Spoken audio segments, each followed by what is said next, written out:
नमस्कार मेरे प्यारे श्रोताओं, आज मैं आपके लिए एक अनोखी कहानी लेकर आई हूँ जो आपके दिल को छू जाएगी। आइए शुरू करते हैं आलसी पत्नी की वह कहानी जो हर पल आपको सोचने पर मजबूर कर देगी। गांव के प्रतिष्ठित परिवार से ताल्लुक रखने वाले मोहित की शादी बड़े ही धूमधाम से शोभा के साथ हुई थी। शोभा देखने में सुंदर थी, उसकी बड़ी बड़ी आंखों में मासूमियत झलकती थी और हर कोई कहता था कि मोहित बहुत भाग्यशाली है जो उसे ऐसी पत्नी मिली। शादी के शुरुआती दिनों में सब कुछ सामान्य लग रहा था। घर में खुशहाली थी, हर तरफ रौनक थी। लेकिन जैसे जैसे समय बीतता गया, मोहित को एक ऐसी सच्चाई का एहसास हुआ जिसने उसे अंदर तक होड़ कर रख दिया। शोभा बहुत आलसी थी। वह सुबह देर से उठती, कोई काम ठीक से नहीं करती और ज्यादातर समय बस आराम करती रहती। शुरुआत में मोहित ने सोचा कि शायद नई शादी और नए माहौल की वजह से वह कुछ समय तक ऐसे रह रही है, लेकिन हफ्तों बाद भी जब यही स्थिति बनी रही तो मोहित को चिंता होने लगी।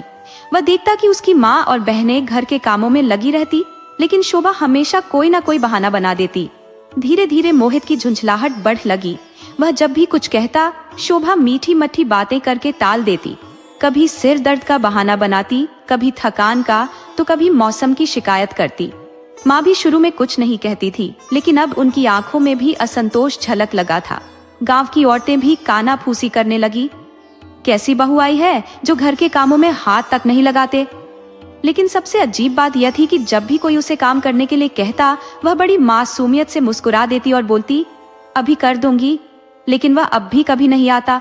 मोहित ने कई बार शोभा को समझाने की कोशिश की, लेकिन हर बार वह हंसकर बात टाल देती।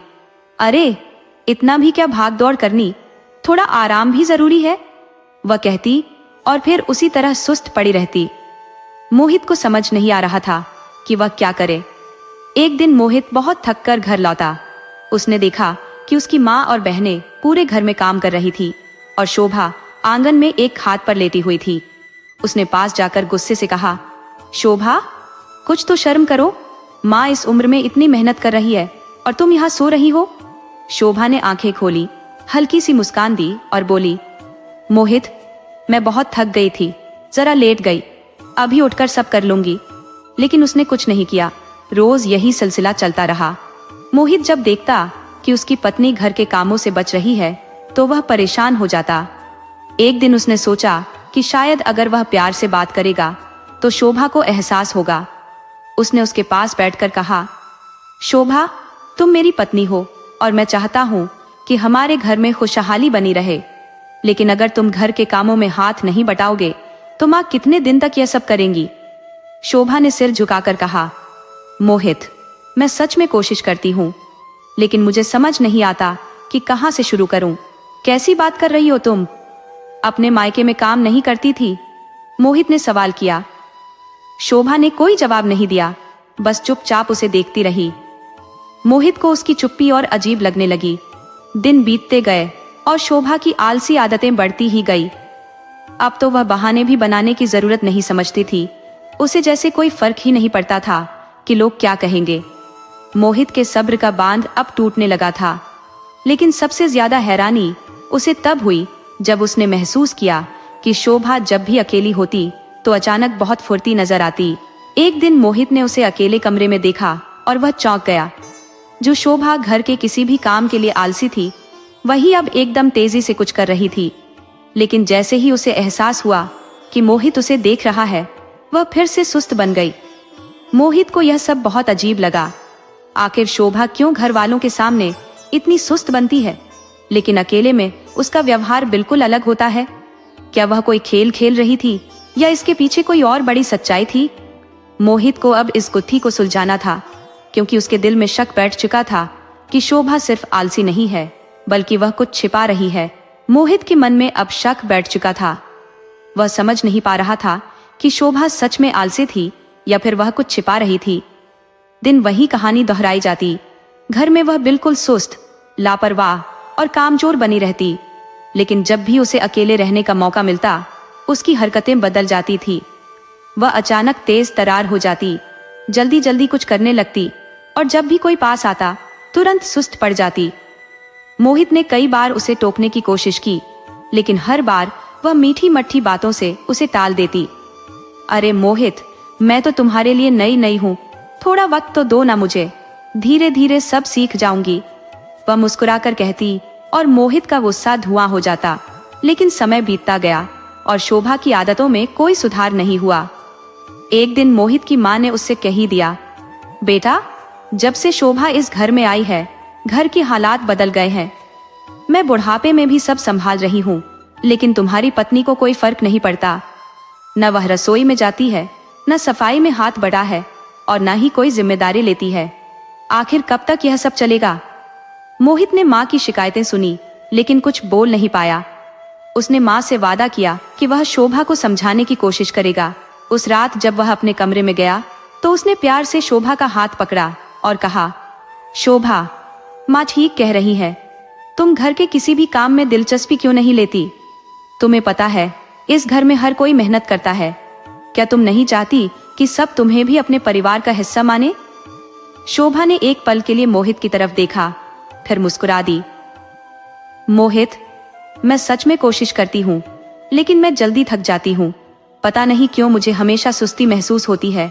मोहित ने गौर किया कि जब भी वह कोई गंभीर बात करता, शोभा या तो मुस्कुरा देती या फिर बात को घुमा देती। यह सब अब उसे अजीब लगने लगा था। अगली सुबह मोहित ने तय किया कि वह शोभा पर नजर रखेगा। उसने चुपचाप उसका पीछा करना शुरू किया।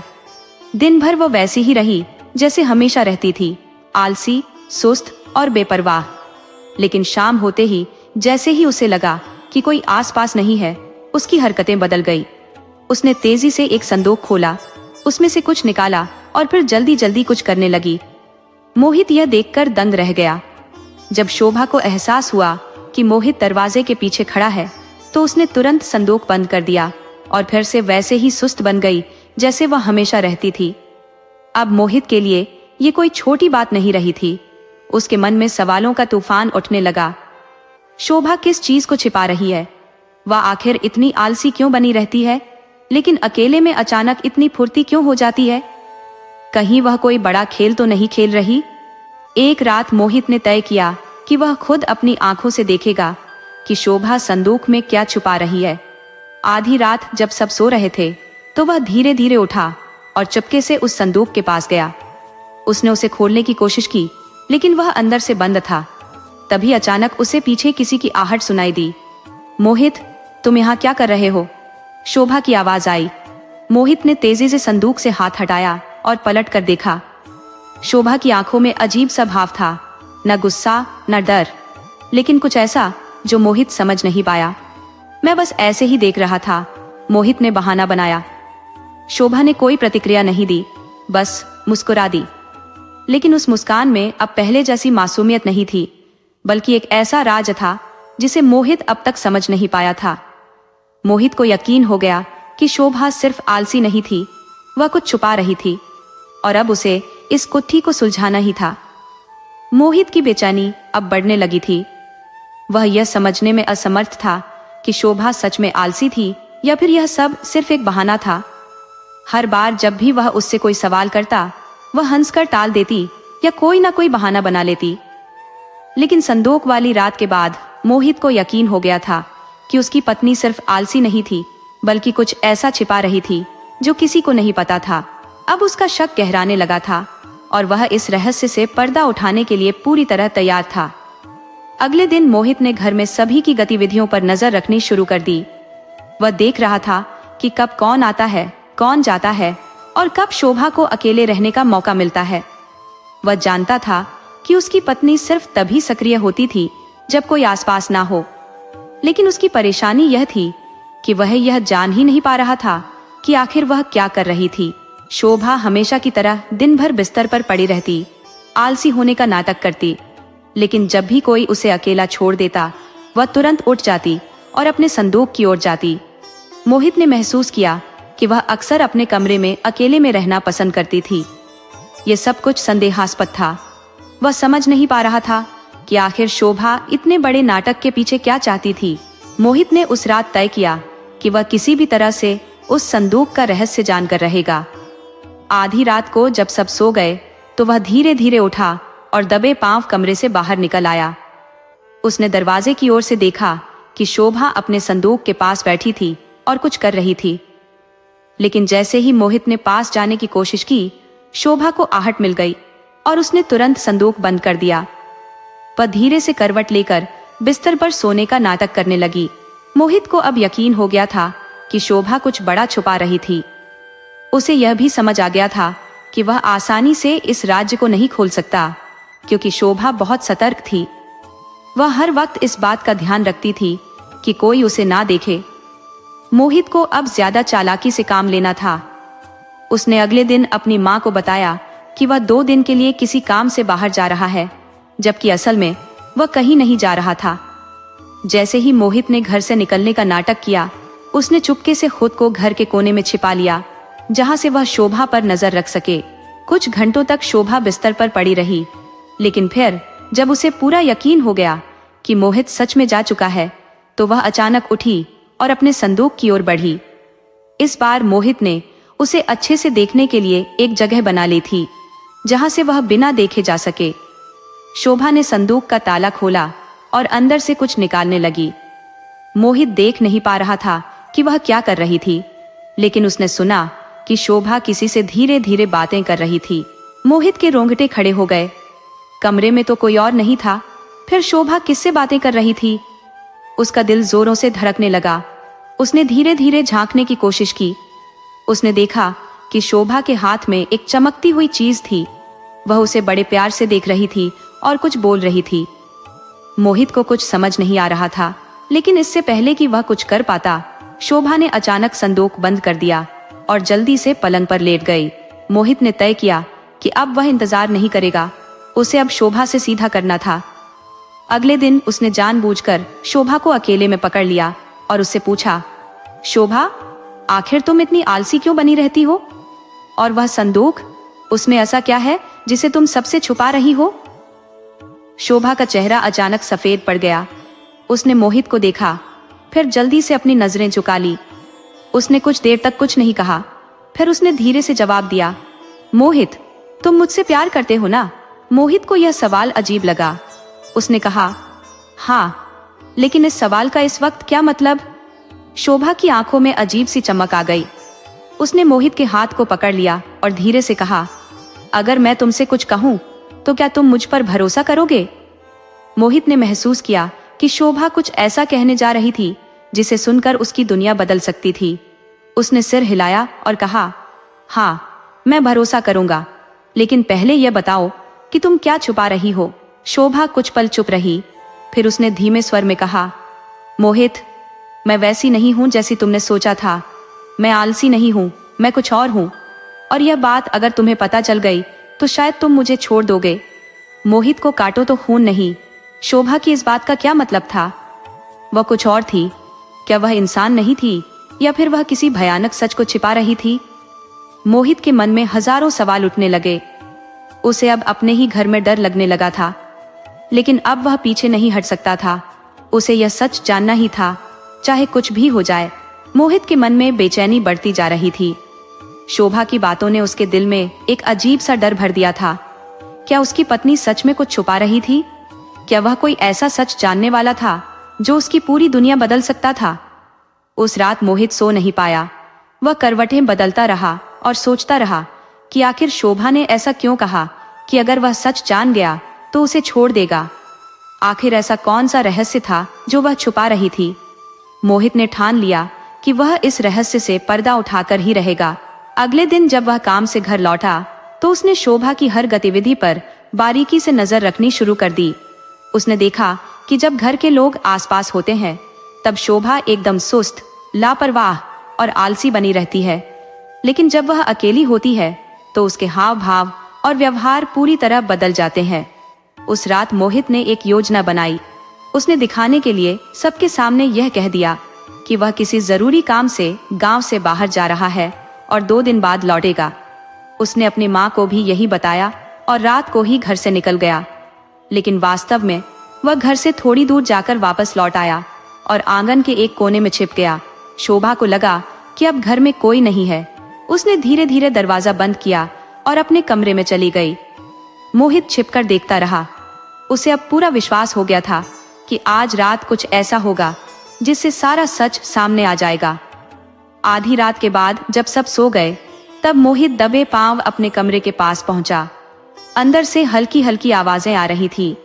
उसने धीरे से दरवाजे की दरार से अंदर झांका। शोभा अपने संदूक के पास बैठी थी। उसने संदूक खोला और उसमें से कुछ निकालकर अपने सामने रख लिया। मोहित की सांसें तेज हो गई। वह ध्यान से देखने की कोशिश करने लगा कि शोभा क्या कर रही है, लेकिन जो उसने देखा उसे देखकर उसकी आंखें फटी की फटी रह गई। शोभा के सामने एक चमकता हुआ आभूषण था। वो कोई साधारण गहना नहीं था, बल्कि उससे एक अजीब सी रोशनी निकल रही थी। मोहित ये देखकर हैरान था कि शोभा उस आभूषण से बातें कर रही थी। वह धीरे धीरे कुछ बुदबुदा रही थी, मानो कोई प्राचीन मंत्र पढ़ रही हो। मोहित की समझ में कुछ नहीं आ रहा था। उसका पूरा शरीर कांपने लगा। उसने कभी सपने में भी नहीं सोचा था कि उसकी पत्नी इस तरह की किसी रहस्यमय चीज से जुड़ी हो सकती है। मोहित के मन में हजारों सवाल उठने लगे। ये गहना क्या था? इसकी चमक इतनी अजीब क्यों थी? और सबसे बड़ा सवाल, शोभा इससे बातें क्यों कर रही थी? वह और ज्यादा देखने के लिए थोड़ा और आगे बढ़ा, लेकिन तभी उसकी टांग से हल्की सी खड़ाहट हुई। शोभा चौंक हो गई। उसने तुरंत आभूषण को वापस संदूक में रख दिया और तेजी से मुड़कर दरवाजे की ओर देखा। मोहित समझ गया कि अब उसके पास कोई रास्ता नहीं बचा था। वह सीधे कमरे के अंदर चला गया। शोभा ने उसे देखकर घबराहट भरी नजरों से देखा। मोहित, तुम यहाँ क्या कर रहे हो? उसकी आवाज कांप रही थी। मोहित ने गंभीर स्वर में कहा, यह सवाल मुझे तुमसे पूछना चाहिए शोभा। ये सब क्या है? तुम इस आभूषण से बातें क्यों कर रही थी? और ये चमकता हुआ गहना आखिर है क्या? शोभा की आंखों में डर झलक लगा। उसने कुछ कहने की कोशिश की, लेकिन जैसे उसके शब्द गले में अटक गए हो। सच बताओ शोभा, क्या तुम कोई रहस्य छुपा रही हो? मोहित ने सख्ती से पूछा। शोभा ने गहरी सांस ली और धीरे से कहा, मोहित, मैं तुमसे झूठ नहीं बोलना चाहती थी, लेकिन मैं मजबूर थी। ये आभूषण सिर्फ एक साधारण गहना नहीं है, ये एक शक्ति है। शक्ति? मोहित ने चौंक कर कहा, कैसी शक्ति? शोभा ने उसकी आंखों में देखा और कहा, यह आभूषण पीढ़ियों से हमारी परिवार की महिलाओं के पास रहा है, लेकिन इसका रहस्य सिर्फ हमें पता होता है। ये एक दिव्य आभूषण है जिसमें विशेष शक्तियां है। जब भी इसे कोई साधारण इंसान छूता है तो वह अपनी यादें खो देता है। मोहित यह सुनकर स्तब्ध रह गया। क्या इसका मतलब तुमने इसे पहले भी इस्तेमाल किया है? शोभा ने धीमे स्वर में कहा, हाँ, और इसी कारण मैं हमेशा तुम्हारे सामने आलसी बनने का नाटक करती थी, ताकि तुम कभी मुझसे यह सवाल ना पूछो, ताकि तुम इस रहस्य से दूर रहो। लेकिन अब जब तुम यहाँ तक आ चुके हो तो तुम्हें सब कुछ बताना पड़ेगा। मोहित को लगने लगा कि वह किसी भयानक सच के करीब पहुंच गया है। शोभा ने उसकी ओर देखा और कहा, अगर तुम यह जानना चाहते हो कि यह आभूषण असल में क्या है और मैंने इसे क्यों संभाल कर रखा है, तो तुम्हें धैर्य रखना होगा। लेकिन याद रखना, जो सच तुम सुनने वाले हो वह तुम्हारी पूरी दुनिया बदल सकता है। मोहित की धड़कनें तेज हो गई। उसे महसूस हो रहा था कि उसकी पत्नी कोई साधारण महिला नहीं थी। वह अब उस सच को जानने के लिए तैयार था जिसने उसकी शादीशुदा जिंदगी के हर पहलू को रहस्य में डाल रखा था। मोहित का दिल जोर जोर से धड़क रहा था। वह कभी सपने में भी नहीं सोच सकता था कि उसकी पत्नी शोभा, जिसे वह एक आलसी और लापरवाह स्त्री समझता था, इतनी गहरी और रहस्यमय हो सकती है। उसकी आंखों के सामने चमकता हुआ आभूषण अब भी उसके मन में हजारों सवाल पैदा कर रहा था। शोभा ने उसकी आंखों में देखा और गहरी सांस ली। मोहित, जो कुछ मैं बताने जा रही हूँ वह तुम्हारे लिए एक सदमे से कम नहीं होगा। मोहित एक तक उसे देख रहा था। शोभा ने धीरे से संदूक से उस चमकते हुए आभूषण को निकाला और उसे मोहित के सामने रख दिया। उसकी आंखों में एक गहरा डर था, लेकिन अब वह पीछे हटने के बजाय सच कहने के लिए तैयार थी। यह सिर्फ एक आभूषण नहीं है, यह शक्ति का प्रतीक है जो हमारी पीढ़ियों से हमारी वंश की महिलाओं के पास रहा है। मोहित को विश्वास नहीं हुआ। उसने आभूषण को ध्यान से देखा। उसकी चमक अब और भी तेज हो गई थी, मानो वह मोहित की उपस्थिति को पहचान रहा हो। लेकिन यह शक्ति क्या है शोभा, और तुम इसे मुझसे क्यों छुपा रही थी?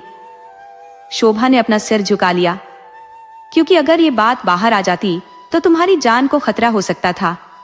ये आभूषण केवल उन्हीं के लिए होता है जो इसे संभालने के योग्य होते हैं, लेकिन जो अयोग्य होते हैं उनके लिए यह घातक साबित होता है। मोहित ने गहरी सांस ली। तुम्हें किस बात का डर था? मैं तुम्हारा पति हूं, तुम्हारा सबसे करीबी इंसान, फिर भी तुमने मुझे अंधेरे में रखा। शोभा की आंखों में आंसू आ गए, क्योंकि मुझे डर था कि अगर तुम इस रहस्य को जान गए तो तुम्हारा जीवन खतरे में पड़ जाएगा। यह आभूषण सिर्फ शक्ति नहीं देता, यह एक श्राप भी ला सकता है। मोहित चौंक गया। श्राप? शोभा ने सिर हिलाया। हाँ, यह आभूषण हर उस इंसान की यादें मिटा सकता है जो इसे छूता है, लेकिन अगर कोई इसके असली रहस्य को जानने की कोशिश करता है तो उसकी पूरी जिंदगी बदल सकती है। मेरी माँ ने मुझे इस आभूषण के बारे में बहुत पहले ही बता दिया था, लेकिन उन्होंने चेतावनी दी थी कि मैं इसे किसी को भी ना दिखाऊं। इसलिए मैं घर में हमेशा सुस्त और आलसी होने का नाटक करती थी, ताकि कोई मुझसे कोई सवाल ना पूछे, ताकि कोई इस रहस्य तक ना पहुंच सके। मोहित अब तक पूरी तरह अवाक रह गया था। उसे लग रहा था कि जैसे वह कोई सपना देख रहा हो। उसकी अपनी पत्नी, जिसके बारे में वह सोचता था कि वह साधारण गृहिणी है, किसी गहरे रहस्य की रक्षक निकली। लेकिन शोभा, यह शक्ति तुम्हारे पास क्यों है? और क्या तुम इस आभूषण को इस्तेमाल कर सकती हो? शोभा ने धीरे से मुस्कुराया। मैं इसका उपयोग केवल तभी कर सकती हूँ जब कोई बड़ा संकट आए। यह कोई आम गहना नहीं है मोहित, ये कुछ महान अर्शियों द्वारा बनाया गया था, जो इसे सिर्फ उस स्त्री को देते थे जो इसकी रक्षा करने में सक्षम हो। और अब यह मेरे पास है। मोहित की उलझने और बढ़ गई। तो अब क्या होगा? क्या तुम इसे अपने पास रखोगी? शोभा ने धीरे से सिर हिलाया। नहीं, अब समय आ गया है कि इसे हमेशा के लिए छुपा दिया जाए। मैं इसे अपने साथ नहीं रख सकती, क्योंकि अब यह रहस्य उजागर हो चुका है। मोहित कुछ बोलने ही वाला था कि अचानक कमरे की खिड़की के बाहर एक हलचल हुई। किसी के पैरों की आहट सुनाई दी। शोभा तुरंत सतर्क हो गई। मोहित, कोई हमें देख रहा है। मोहित भी चौकन्ना हो गया। उसने धीरे से दरवाजा खोला और बाहर झांका, लेकिन बाहर कोई नहीं था। उसने आंगन में नजर दौड़ाई, लेकिन चारों ओर सन्नाटा था। शायद मेरा वहम था, मोहित ने कहा, लेकिन शोभा जानती थी कि यह सिर्फ वहम नहीं हो सकता। कोई था जो उनके इस रहस्य को जानने की कोशिश कर रहा था। हमें यह आभूषण आज ही कहीं सुरक्षित स्थान पर छुपाना होगा, शोभा ने दृढ़ता से कहा। मोहित ने उसकी बात मान ली। वे दोनों रात के अंधेरे में घर से निकले और गांव के बाहर जंगल की ओर बढ़े। घना अंधेरा था और चारों ओर डरावना सन्नाटा था, लेकिन शोभा आत्मविश्वास से भरी थी। हमें इसे एक ऐसी जगह रखना होगा जहां कोई इसे दोबारा न पा सके, शोभा ने कहा। मोहित ने सिर हिलाया और दोनों एक गुफा में पहुंचे। ये गुफा गांव से दूर एक सुनसान पहाड़ी के नीचे थी, जहां कोई कभी नहीं आता था। शोभा ने गहरी सांस ली, आभूषण को अपने हाथों में लिया और एक गहरे गड्ढे में रख दिया। फिर उन्होंने उसे मिट्टी और पत्थरों से ढक दिया। अब यह हमेशा के लिए छिप गया है, शोभा ने कहा। मोहित ने उसकी ओर देखा और अब शोभा मुस्कुराई। अब हमारी जिंदगी वापस पहले जैसी होगी। अब कोई रहस्य नहीं रहेगा, अब कोई डर नहीं रहेगा। मोहित ने राहत की सांस ली, लेकिन जैसे ही वे वापस जाने लगे, हवा में एक अजीब सी सरसराहट हुई। मोहित ने पीछे मुड़कर देखा, लेकिन वहां कुछ नहीं था। क्या हुआ? शोभा ने पूछा। मोहित ने धीरे से कहा, मुझे नहीं पता, लेकिन ऐसा लग रहा है कि कोई हमें देख रहा था। शोभा ने गहरी सांस ली और मोहित का हाथ थाम लिया। अब सब कुछ खत्म हो चुका है, हमें अब बस अपनी जिंदगी की ओर लौटना है। मोहित ने भी सिर हिलाया और दोनों वापस घर की ओर बढ़ गए। सुबह जब सूरज निकला तो गांव की जिंदगी सामान्य रूप से चल रही थी। मोहित और शोभा भी अपनी जिंदगी में लौट आए, लेकिन दोनों के दिलों में यह बात हमेशा के लिए बस गई थी कि उन्होंने एक ऐसा रहस्य छुपाया है जिसे कभी भी कोई नहीं जान पाएगा। लेकिन क्या सच में यह रहस्य हमेशा के लिए दफन हो गया था, या फिर कभी कहीं कोई इसे दोबारा खोजने की कोशिश करेगा? ये सवाल अब भी हवा में तैर रहा था। जीवन में कभी कभी जो दिखता है वह सच नहीं होता। मोहित ने अपनी पत्नी को हमेशा आलसी समझा, लेकिन असल में वह एक गहरे रहस्य की रक्षक थी। यह हमें सिखाता है कि किसी को परखने से पहले उसकी परिस्थितियों और छिपे हुए कारणों को समझना जरूरी है। शोभा ने एक बड़ी जिम्मेदारी निभाई। लेकिन अपनी चतुराई और संयम से उसने न केवल अपने परिवार को सुरक्षित रखा, बल्कि एक अज्ञात शक्ति को गलत हाथों में जाने से भी रोका। यह बताता है कि सच्ची बुद्धिमानी केवल बाहरी तेजी में नहीं होती, बल्कि धैर्य और दूरदर्शिता में भी छिपी होती है। यह कहानी हमें यह भी सिखाती है कि हर व्यक्ति की एक अपनी अलग भूमिका होती है, जिसे वह किसी न किसी कारण से निभा रहा होता है। किसी को भी उसके बाहरी व्यवहार से जज करना उचित नहीं है, क्योंकि हर इंसान के पीछे एक अनकही कहानी होती है। शोभा और मोहित की तरह ही हमें भी जीवन में आने वाली हर चुनौती को समझदारी, धैर्य और सही निर्णय से हल करना चाहिए। सच्ची शक्ति किसी गहने में नहीं, बल्कि हमारे विचारों, कर्मों और सच्चाई की रक्षा करने की भावना में होती है। शायद इस दुनिया में कई ऐसे रहस्य हैं जो समय के गर्भ में छिपे हैं, लेकिन जो व्यक्ति धैर्य और समझदारी से अपने कर्तव्यों का पालन करता है, वही सच्चा विजेता बनता है।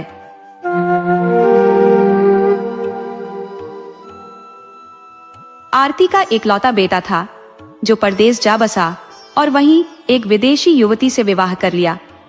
उसी दौरान आरती के पति भी इस दुनिया से विदा हो गए। अब आरती वृद्धाश्रम में रहती थी, जहां उसे रहते हुए लगभग 2 साल हो गए थे। उसने धीरे धीरे खुद को वहां के जीवन के अनुसार ढाल लिया था। आरती का मन पौधों और पेड़ों के साथ समय बिताने में रम गया था। वह कभी पौधों को पानी देती तो कभी उनकी पत्तियों को संवारती। हर पत्ता, हर टहनी से उसका अटूट जुड़ाव हो गया था। अगर कोई पत्ता मुरझा जाता तो आरती का दिल भी उदास हो जाता। वह अपनी सारी मेहनत से उसे फिर से हरा भरा करने की कोशिश में लग जाती थी। यह वृद्धाश्रम जबलपुर से कुछ दूर शांत वातावरण में बसा था, जहां कुल 200 लोग रहते थे। इनमें से कुछ ऐसे थे जिनको उनके अपने घरों में जगह नहीं मिल पाई थी। वह हर व्यक्ति की अपनी एक कहानी थी, अपनी दुख तकलीफों का सफर। पर अब वे सब आपस में हंसते मुस्कुराते समय बिता रहे थे। कोई अपने उम्र भर के अनुभव बांटता तो कोई राजेश खन्ना या मोहम्मद रफी के गाने सुनकर अपनी पुरानी यादों में खो जाता। महिलाएं अपने हुनर से समय काटती, कभी कढ़ाई बुनाई करती तो कभी बातें करती, लेकिन आरती, वह बस चुपचाप अपने पौधों के साथ लगी रहती थी, उन्हें जीने की ऊर्जा देती थी। आरती और उसके पति ने अपने बेटे के उज्जवल भविष्य के लिए अपना जीवन खपा दिया था। बेटे को विदेश भेजने का सपना हर माता पिता का होता है, और आरती ने भी अपने पति के साथ यही सपना देखा था, और वह सपना पूरा भी हुआ। उनका बेटा विदेश चला गया, लेकिन बेटे के विदेश जाने की इसी दौड़ में आरती और उसके पति कभी अपना घर बना नहीं सके। पति के गुजर जाने के बाद सरकारी मकान भी छोड़ना पड़ा। उनके जीवन की जड़ें जो कभी मजबूत थी, अब तिनके तिनके में बिखर गई। कुछ दिनों की छुट्टी पर बेटा आया और आरती को वृद्धाश्रम में छोड़ गया, यह कहकर कि कुछ समय बाद वह आकर उन्हें वापस ले जाएगा। आरती भी इस विश्वास के सहारे जी रही थी कि उसका बेटा उसे जल्द ही यहाँ से ले जाएगा। वह रोजाना फोन करके बेटे से बात करती, पर धीरे धीरे उसे समझ आ गया कि बेटा जो कह रहा था वह कभी नहीं होने वाला।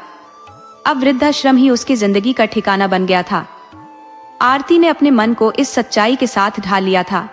हर दिन की तरह उस दिन भी आरती अपने पौधों को पानी दे रही थी। फूलों को खिलते और महकते देख उसकी आंखों में भी चमक आ जाती थी।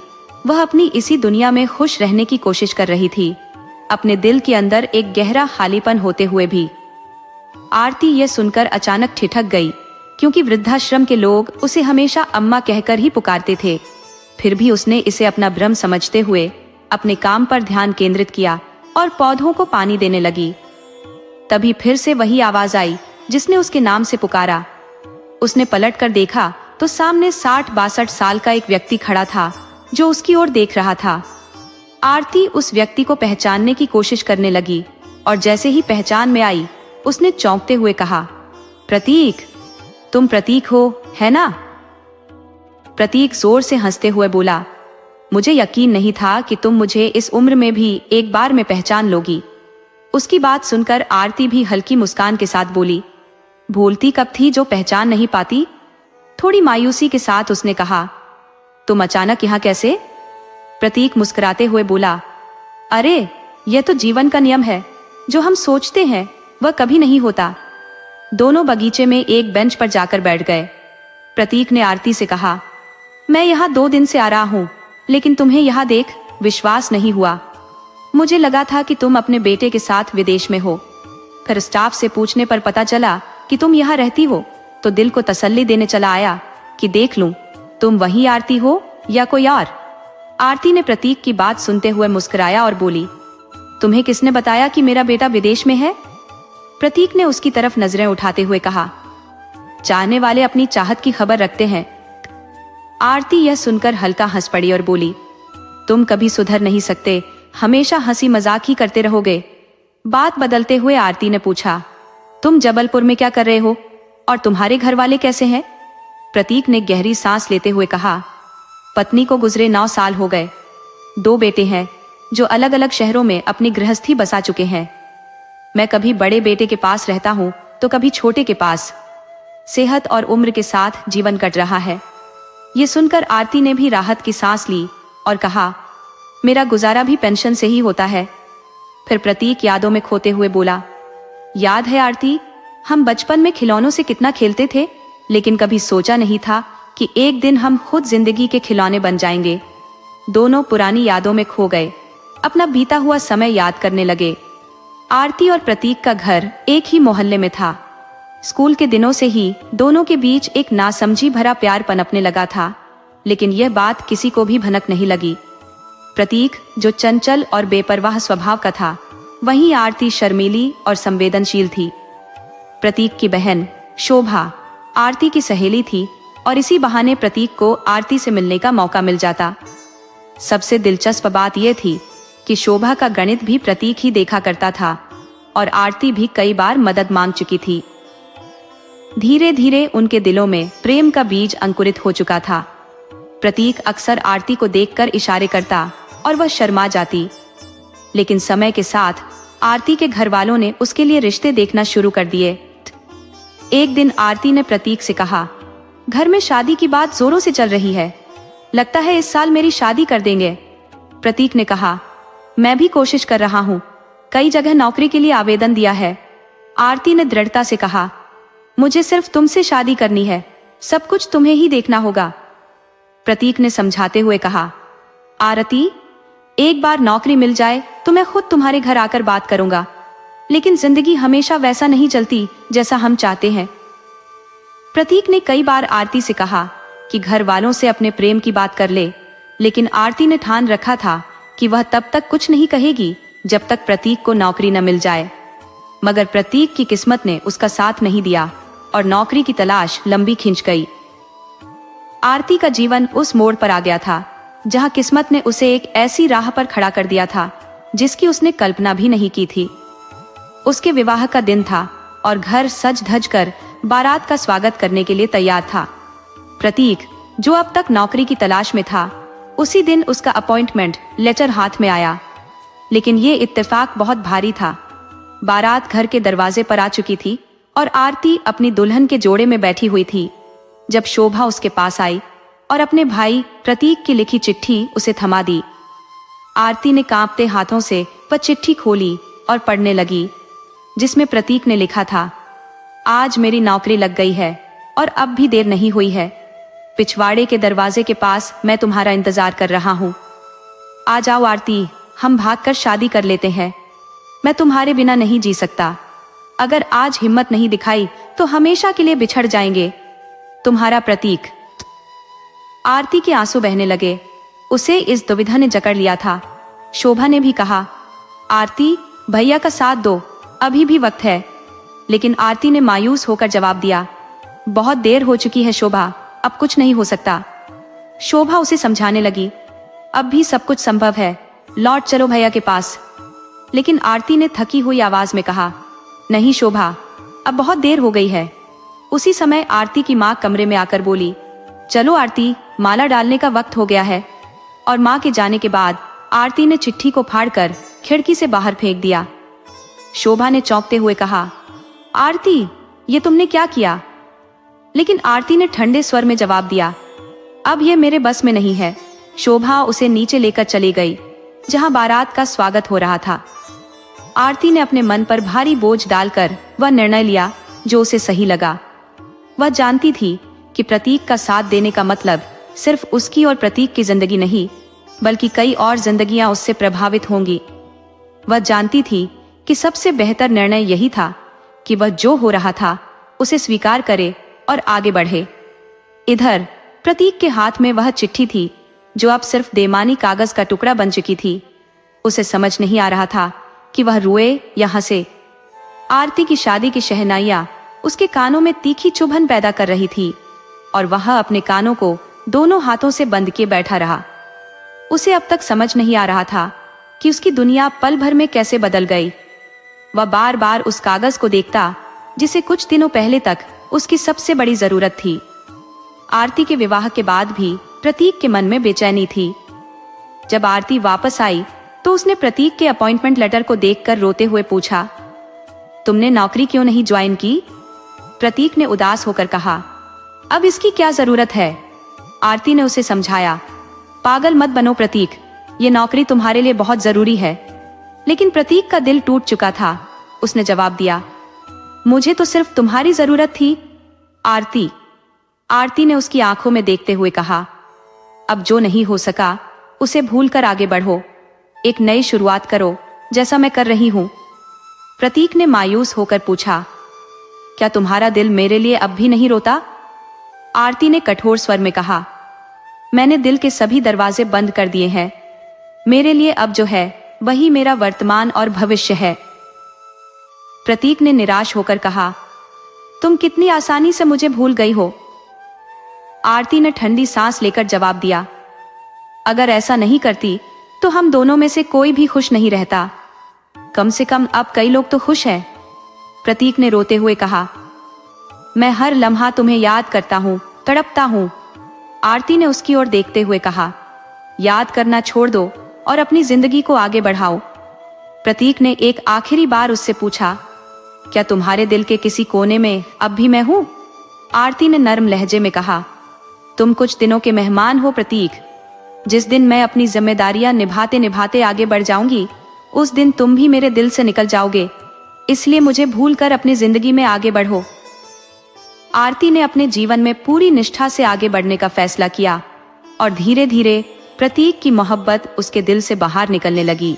दूसरी ओर प्रतीक ने भी अपने घर की जिम्मेदारियों को निभाते हुए अपने जीवन को पटरी पर ला दिया। दोनों की दुनिया अब एक दूसरे से बिल्कुल अलग हो चुकी थी। आरती की आंखों में उस स्थान पर रहने की शर्मीली छाया थी और अचानक वहां प्रतीक का आगमन उनके लिए एक अत्यधिक कष्टकारी अनुभव बन गया था। वहीं प्रतीक भी इसी अजीब स्थिति का सामना कर रहा था। आरती, जो कभी उसके दिल में स्थायी निवास करती थी, अब उसे अपने बदलते हालात में दिखाई दे रही थी। प्रतीक को ऐसा कुछ सोचने की कल्पना भी नहीं थी। फिर आरती ने थोड़े भय के साथ कहा, प्रतीक, ये सब कैसे हो रहा है? प्रतीक ने उसकी चिंता को भांपते हुए कहा, फिक्र मत करो, मैं यहाँ स्थायी निवास के लिए नहीं आया हूँ। मैं तो सिर्फ एक मित्र के साथ आया हूँ जो यहाँ रहने का विचार कर रहा है। आरती ने पूछा, क्यों? प्रतीक ने उत्तर दिया, अब उसे भी लगता है कि उसका ठिकाना बदल लेना ही उचित रहेगा। खुद को किसी संकट में डालने से पहले खुद ही बाहर निकलना उसे सही लग रहा है। दोनों के दिलों में एक अदृश्य युद्ध चल रहा था। वे एक दूसरे को निराशाजनक दृष्टि से देख रहे थे। आरती की नजर बार बार झुक रही थी, जबकि प्रतीक उसे गहरी निगाहों से निहार रहा था।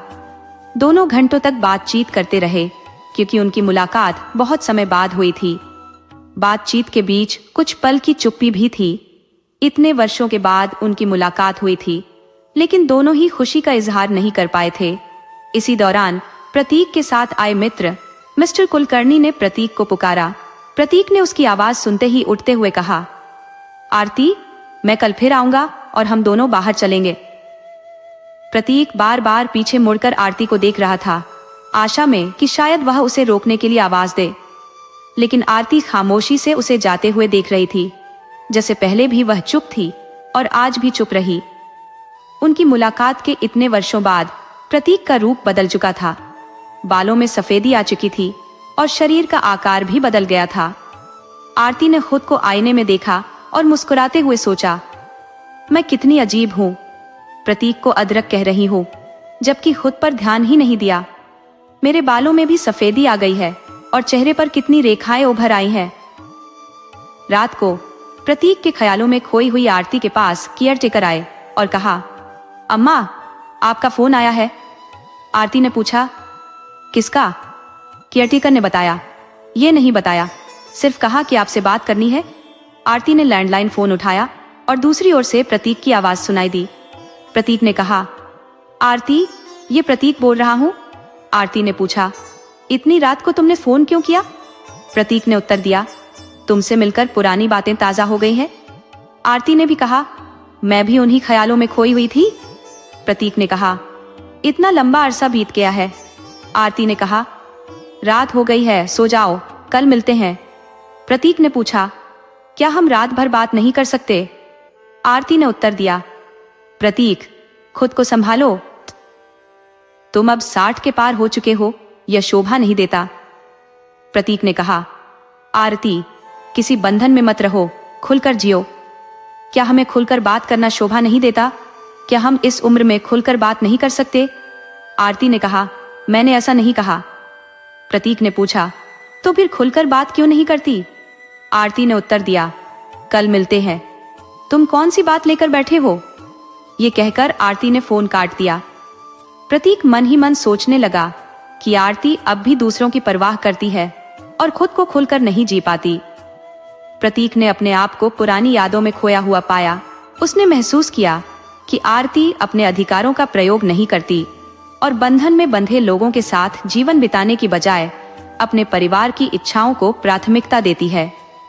प्रतीक ने सोचा कि अगर आरती थोड़ी हिम्मत दिखाती तो उनका प्यार सफल हो सकता था, लेकिन उसने परिवार के निर्णय को स्वीकार कर लिया और अपने पिताजी के चयन को मान लिया।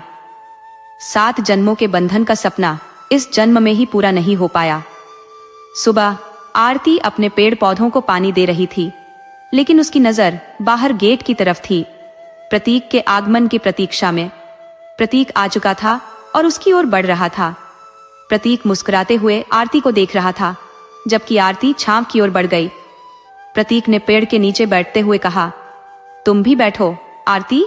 आरती ने कहा, तुम बैठो प्रतीक, मैं पानी लेकर आती हूँ। आरती ने भीतर जाकर एक पानी की बोतल ली और उसे देते हुए प्रतीक के पास बैठ गई। आज धूप बहुत तेज थी, लेकिन इस छायादार पेड़ के नीचे दोनों को राहत मिल रही थी। प्रतीक चुप था, जिसे देखकर आरती ने पूछा, क्या हुआ, चुप क्यों हो? प्रतीक ने कहा, तुम्हें मेरी बातें पसंद नहीं है। आरती ने उत्तर दिया, ऐसा नहीं है, कल के फोन कटने से नाराज हो? प्रतीक ने कहा, मैं चुप इसलिए बैठा हूँ क्योंकि तुम्हें देखकर यह पूछना भूल गया कि तुम कैसी हो। आरती की आंखें अचानक भर आईं और यह देखकर प्रतीक ने पूछ लिया, क्या हुआ, तुम्हारी आंखों में आंसू क्यों है? आरती ने उत्तर दिया, क्योंकि अब कोई भी यह नहीं पूछता कि मैं कैसी हूँ। आज तुम्हारे मुंह से यह शब्द सुनकर बस आंखें खुद ब खुद भर आईं। प्रतीक ने कहा, मुझे कभी भी अंदाजा नहीं था कि हम इस तरह की स्थिति में मिलेंगे, जहां अपनों के होते हुए भी हम भीड़ में अकेले महसूस करेंगे। प्रतीक ने कहा, आरती, वह पूर्णिमा बहुत अच्छी थी। वह मेरे और मेरे परिवार की देखभाल करती थी, बच्चों का ध्यान रखती थी। वह छवि जो मैंने तुम्हारे लिए बनाई थी, वह अब पूर्णिमा ने अपने दिल में अपने लिए बना ली थी। आरती ने जवाब दिया, खुशकिस्मत हो तुम प्रतीक। पूर्णिमा भी तुम्हारी तरह गणित में कमजोर थी, लेकिन घर के खर्चे बड़ी खूबसूरती से संभालती थी। आरती ने कहा, जिम्मेदारी ने हमें हर पैसे का हिसाब सिखाया है। गृहिणियों को यह कला बचपन से ही सिखाई जाती है। प्रतीक ने सहमति जताई, तुम्हारी बात सही है। पूर्णिमा वास्तव में एक उत्कृष्ट पत्नी और माँ थी, लेकिन बहुत जल्दी हमें छोड़कर चली गई। शादीशुदा जिंदगी में जब तक वह थी, किसी भी बात की टेंशन नहीं थी। अब तो सब बदल गया है। आरती ने पूछ लिया, प्रतीक, तुम कैसे बढ़ गए? प्रतीक ने कहा, जब तक पूर्णिमा जिंदा थी, बच्चों का आना जाना लगा रहता था। अब मुझे जाना होगा। मैं 2 महीने के लिए यहाँ आया हूँ, कल फिर आऊंगा। ये कहकर प्रतीक वहां से चला गया। आरती को समझ में नहीं आया कि प्रतीक ने कल भी इसी समय डिपार्चर किया था और आज भी इसी समय, लेकिन बार बार पूछना भी ठीक नहीं लगता। प्रतीक घर में आया और उनकी छोटी बहू सपना ने दरवाजा खोला। सपना ने चिढ़ते हुए कहा, अब यही काम रह गया था कि मैं आपका इंतजार करती रहूं। प्रतीक ने कुछ नहीं कहा और अपने कमरे में चला गया। सपना ने चिल्लाते हुए कहा, खाना गर्म करके खा लीजिए, मुझे सिर में दर्द है। प्रतीक ने बिस्तर पर जाकर पूर्णिमा की तस्वीर की ओर देखा और खुद से कहा, पूर्णिमा, मैं अकेले खाना खाते खाते तंग आ गया हूँ, लेकिन तुम क्या जवाब दे सकती हो? जो जगह तुम गई हो वह तुम्हारे बस की बात नहीं है। हाथ मुंह धोकर प्रतीक ने किचन में जाकर खाना गर्म किया, जो कि कल का बचा हुआ था। सपना का रोज का ड्रामा जारी था, हर बात में तर्क देती रहती थी। प्रतीक ने सोचा, सपना का ड्रामा अब भी वही है। उसने सोचा कि खाना खाकर 1 बजे के बाद उसे यह नसीब भी नहीं मिलेगा। प्रतीक जानता था कि सपना सरोज की तरह नहीं है। सरोज और प्रतीक के बीच अच्छी समझ है। सरोज बहू कम, बेटी का फर्ज ज्यादा निभाती है। प्रतीक अपने छोटे बेटे करण के पास नहीं जाना चाहता था, लेकिन बड़े बेटे आदित्य ने हमेशा कहा, पिताजी आप यहीं रहिए, कहीं जाने की जरूरत नहीं है। लेकिन आदित्य का दृष्टिकोण अलग था। छोटी बहू सपना अपने सहेली से फोन पर बात कर रही थी, किडनी पार्टी का आयोजन किसी दूसरे घर में कर लो, दिन तो बीत ही गए हैं। प्रतीक ने महसूस किया कि सपना उसके साथ क्या करना चाहती है। हर दिन एक नया ड्रामा चलता है, जिससे प्रतीक खुद को कहे कि वह छोटे बेटे के पास नहीं रहेगा। बड़े बहू सरोज ने भी यही कहा था, मैं चाहती हूँ कि आप यहीं रहे, मुझे कोई परेशानी नहीं है, लेकिन आदित्य मान नहीं रहे हैं। उनका कहना है कि दोनों भाइयों की जिम्मेदारी अकेले क्यों निभाएं। प्रतीक ने सोचा, जब अपना सिक्का ही खोटा हो तो दूसरों से कैसे शिकायत कर सकते हैं। बच्चों की ओर से मिले दुख ने उसकी आत्मा को छेड़ दिया। अपने जीवन के 35 वर्षों में पूर्णिमा ने हमेशा उसका साथ दिया, लेकिन लिवर की बीमारी ने उसे बहुत दूर कर दिया। इतनी गर्मी थी कि सीलिंग फैन भी राहत नहीं दे पा रहा था। प्रतीक ने सोचा, मैंने कितनी बार कहा है कि करण एक मिस्त्री को भेज दे, लेकिन उसे फुर्सत ही नहीं है। पूर्णिमा ने हर पैसे को अपनी तरह से बचाया था, ताकि बच्चों को किसी कमी का एहसास न हो। प्रतीक की आंखों में आंसू आ गए, क्योंकि बच्चों के व्यवहार ने उसे जीते जी मार डाला। पूर्णिमा ने सभी पर ध्यान देते देते अपने आप को लगभग भूल ही लिया था। जीवन भर का साथी भी था, मगर उसने प्रतीक की सेवानिवृत्ति तक नहीं देखी। बेटे और बहुओं की ख्वाहिशें भी अधूरी रह गई। केवल सरोज को ही उसने देखा, जो उसकी पसंद के विपरीत थी। आदित्य की पहली पसंद थी, क्योंकि सरोज कॉलेज में उसकी साथी थी। प्रतीक ने एक दिन कहा भी था कि पूर्णिमा, तुम्हारे खोजने से पहले आदित्य ने तुम्हारे लिए बहू तय कर दी थी। इस पर पूर्णिमा खुश होकर बोली, आप भी? कौन आजकल माँ अपने बेटे के लिए बहू की पसंद करती है और इंतजार करती है? उसकी इस सोच ने सच्चाई साबित की, क्योंकि सरोज वास्तव में समझदार बहू साबित हुई। हालांकि छोटी बहू सपना की वजह से प्रतीक गहरी सांस लेने लगा और फिर से आरती से बात करने के लिए लैंडलाइन नंबर डायल करने लगा। कुछ समय बाद आरती आई। फोन पर उसने कहा, हेलो प्रतीक। प्रतीक ने जवाब दिया, आरती, अकेलापन मुझे खा रहा है, सोचा तुमसे बात कर लूं। आरती ने पूछा, अकेलापन किस तरह का है? प्रतीक ने कहा, बस यही कि हम साथ रहे, इससे अकेलापन कम होगा। आरती ने कहा, तुम कैसी बात कर रहे हो? यह उम्र का दौर है, जितना भागोगे उतना ही यह तुम्हें घेरे रहेगा। इससे अच्छा है तुम वक्त बिताने का कोई तरीका खोज लो। आरती ने फिर पूछा, क्या तुम्हारा मन हमेशा उड़ने को क्यों करता है? तुम कितनी अच्छी लेखिका थी, अब वह भी छोड़ दिया। प्रतीक ने जवाब दिया, जब जीना चाहती थी सब छीन लिया गया। अब बुढ़ापे में जीने का कोई मन नहीं है, मैं हर दिन मौत का इंतजार करती हूँ। ये कहकर आरती ने फोन काट दिया और कमरे में आकर सिर पर हाथ रखकर सोचने लगी। उसे समझ में आया कि उसने सबकी खुशी के लिए प्रतीक से विदा लिया था, लेकिन अब उसकी खुद की खुशी पर ध्यान नहीं था। आरती ने विशाल को अपना सब कुछ मान लिया। वह सुंदर थी, लेकिन उसका घमंड उसे छू भी नहीं सकता था। विशाल सरकारी कर्मचारी था और अक्सर आरती पर रोब झाड़ता रहता था। उस मासूम को नहीं पता था कि हर पल उसे इसकी कीमत चुकानी पड़ेगी। जिससे उसने प्रतीक का साथ छोड़ दिया, वह साथ कभी बना ही नहीं था, क्योंकि साथ रहते हुए भी वह साथ नहीं बन पाया। दुल्हन के रूप में आरती ने विशाल का इंतजार किया। विशाल ने घूंघट के पीछे से आकर कहा, मैं पहले स्पष्ट कर देना चाहता हूँ कि मेरी प्राथमिकता मेरी फैमिली है। इससे अधिक कोई महत्व नहीं रखता। आरती ने कहा, यह तो बहुत अच्छी बात है। विशाल ने कहा, मैंने अपनी बात पूरी नहीं की है। विशाल के चेहरा देखकर आरती समझ गई कि यह बात विशाल को ठीक नहीं लगी। विशाल ने कहा, तुम्हें भी यही सब करना होगा। मेरी प्राथमिकता मेरी फैमिली है। तुम्हारी खूबसूरती या मेरे माता पिता की पसंद कुछ मायने नहीं रखती। आरती चुप रही। उसे समझ नहीं आया कि वह क्या कहे। अगले दिन से आरती की गृहस्थी शुरू हो गई। उसने विशाल के लिए हर चीज को एक मंदिर की तरह सजाने की कोशिश की, लेकिन उसकी मेहनत कभी सफल नहीं हुई। विशाल के चेहरे पर एक मुस्कान देखने के लिए वह दिन रात मेहनत करती रही, लेकिन जब रात को विशाल गहराते तो आरती उसके चेहरे की कमी समझ जाती। हर सुबह उसने और अच्छा करने की कोशिश की, लेकिन आज भी उसे उस दिन की याद है। एक दिन उसकी तबीयत बिगड़ गई थी और विशाल के घर लौटने से पहले ही उसने खाना खा लिया था, दवा ले ली थी और सो गई थी। विशाल ने तब खाना नहीं खाया। आरती को यह समझाते हुए कहा कि दवा के प्रभाव से उसकी नींद आई थी। उसने स्पष्ट किया कि यह सोने की आदत नहीं थी, बल्कि दवा की वजह से आंख लग गई थी। विशाल ने आरती को सलाह दी कि वह आराम करे, क्योंकि हर 2 दिन में उसकी तबीयत खराब हो जाती है।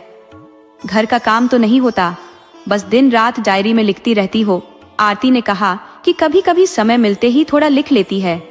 विशाल ने व्यंग्य से पूछा कि उसके परिवार में कोई शायर शायरी का काम करता है क्या? अगर नहीं तो आरती को क्यों लिखना है? आरती ने जवाब दिया कि लेखन में क्या बुराई है। विशाल ने कहा कि ये शौक घर से बाहर ही अच्छे लगते हैं, और फिर दरवाजे को जोर से धक्का देकर बाहर निकल गया। आरती के दिल का एक हिस्सा आज भी खाली सा लग रहा था। हर दिन उसका दिल धीरे धीरे जलता रहता था और आरती आत्मसंवेदनशील हो गई थी। उसके घूंघट की आड़ में छुपे हुए गम अब भी उसे महसूस होते थे। अगले दिन प्रतीक ने घर की सब्जी सप्लाई देते हुए सपना से कहा, सपना बहू, ये पैसे बचे हैं। सपना ने जवाब दिया कि पैसे कम है। प्रतीक ने कहा कि सब्जी मंडी में सब महंगा था, इसलिए मैंने 2 गुना दाम चुकाया। सपना कुछ कहने से पहले ही प्रतीक ने अपने कमरे में जाकर अलमारी से एटीएम कार्ड निकाला और बाहर निकल गया। कुछ समय बाद प्रतीक आरती के आश्रम में आया। आरती उसे देखकर खुशी से भर गई। प्रतीक ने कहा, चलो आरती। आरती ने पूछा, कहाँ? प्रतीक ने उत्तर दिया, मैंने बात कर ली है, तुम्हें बाहर ले जाने की अनुमति मिल गई है। आरती ने पूछा, कहाँ जाएंगे? प्रतीक ने कहा, कहीं भी। आरती ने कहा, ठीक है, पहले कुछ देर बैठो। प्रतीक ने पेड़ों की छांव में बैठकर प्रतीक्षा की। बाद में आरती ने टिफिन लाकर उसे दिया। प्रतीक ने अनुमान लगाया कि टिफिन में क्या हो सकता है, और जब देखा तो उसने दही बड़े को पहचान लिया। आरती ने मुस्कुराते हुए कहा, अब भी तुम्हें याद है कैसे तुम इसे बड़े चाव से खाते थे? प्रतीक ने कहा, कैसे भूल सकता हूं? तुम जानती थी कि मुझे यह कितना पसंद है और अक्सर बनाकर लाती थी। प्रतीक ने दही बड़े खाए और कहा, बरसों बाद किसी ने इतने प्यार से बैठाकर खिलाया है। आरती ने पूछा, क्या हुआ? प्रतीक ने कहा, पूर्णिमा के जाने के बाद किसी ने इतनी ममता से नहीं खिलाया।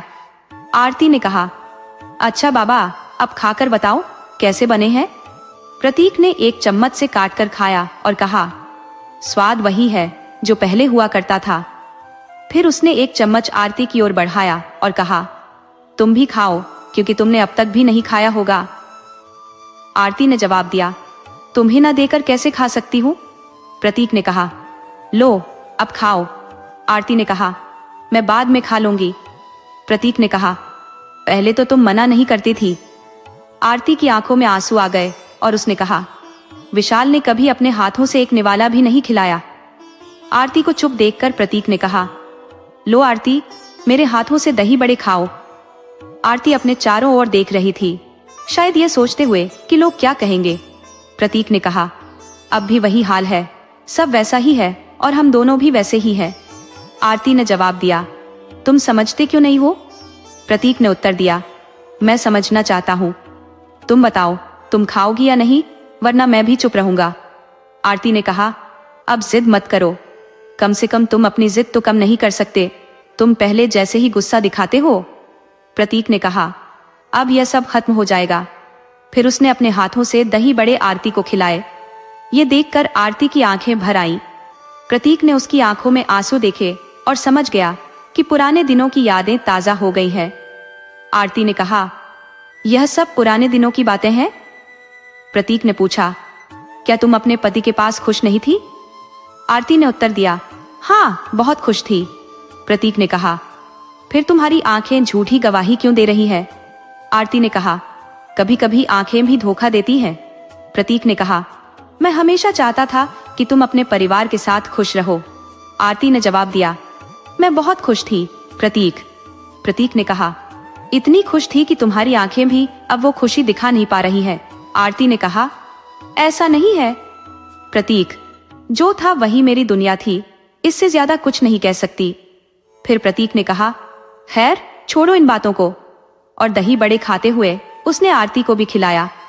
दही बड़े खाने के बाद प्रतीक ने अपने बैग से एक पैकेट निकाला और आरती की ओर बढ़ाया।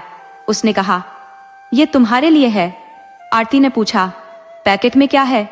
प्रतीक ने जवाब दिया, इसमें तुम्हारे लिए एक मोबाइल फोन है। आरती ने पूछा, क्यों? प्रतीक ने कहा, ताकि हम बात कर सके। घर से बात करना अच्छा नहीं लगता, लेकिन अब मैं घर में बैठकर तुम्हारे साथ बातचीत कर सकता हूँ। और इसमें तुम्हारा नंबर भी है। प्रतीक ने अपने फोन से कॉल करके आरती को अपना नंबर दिया और कहा, जब चाहो कॉल कर सकती हो। आरती ने मोबाइल हाथ में लिया और प्रतीक ने कहा, अब तुम्हें या मुझे कॉल करने के लिए किसी और पर निर्भर नहीं रहना पड़ेगा। फिर प्रतीक ने कहा, चलो अब कहीं चलते हैं। आरती ने पूछा, कहाँ? प्रतीक ने कहा, रास्ते पर बताऊंगा। आदित्य ने प्रतीक की बात मानते हुए उठकर चलने लगी। प्रतीक ने इशारा किया कि मोबाइल को रखो और आरती भीतर जाकर एक बैग लाती है, जिसमें मोबाइल रखकर प्रतीक के साथ निकल पड़ती है। प्रतीक ने ऑटो रिक्शा बुलाया और दोनों निकल पड़े। वे बच्चों की तरह एक दूसरे का ख्याल रखते हुए घूमने लगे। रास्ते में एक दूसरे का हाथ पकड़े, ठोकर से बचाते हुए और मुस्कुराते हुए, जैसे कई वर्षों बाद एक दूसरे को देख रहे हों। वे एक पार्क में पहुंचे, जहां कुछ बच्चे खेल रहे थे और कुछ महिलाएं आपस में बातें कर रही थी। आरती को आइसक्रीम बहुत पसंद थी, इसलिए प्रतीक ने आइसक्रीम पार्लर से आइसक्रीम खरीदी। जब उसने आइसक्रीम आरती को दी तो वह चारों ओर देखती हुई उसे मना करने लगी। प्रतीक ने पूछा, तुम्हें आइसक्रीम पसंद है ना? आरती ने जवाब दिया, पहले पसंद थी, अब नहीं। प्रतीक ने कहा, जानना चाहता हूं कि अब तुम्हें क्यों पसंद नहीं?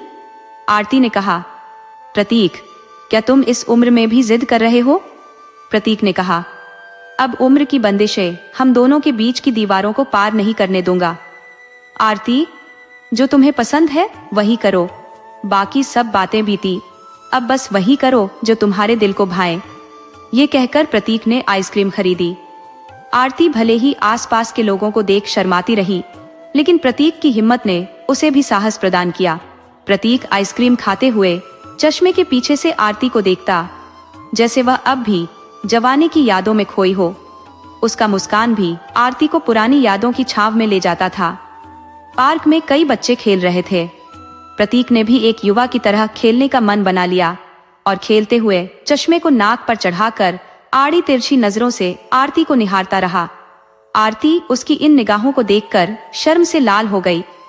खेल के बाद प्रतीक ने आकर आरती के पास बैठते हुए कहा, तुम शायद अपनी उम्र भूल रही हो।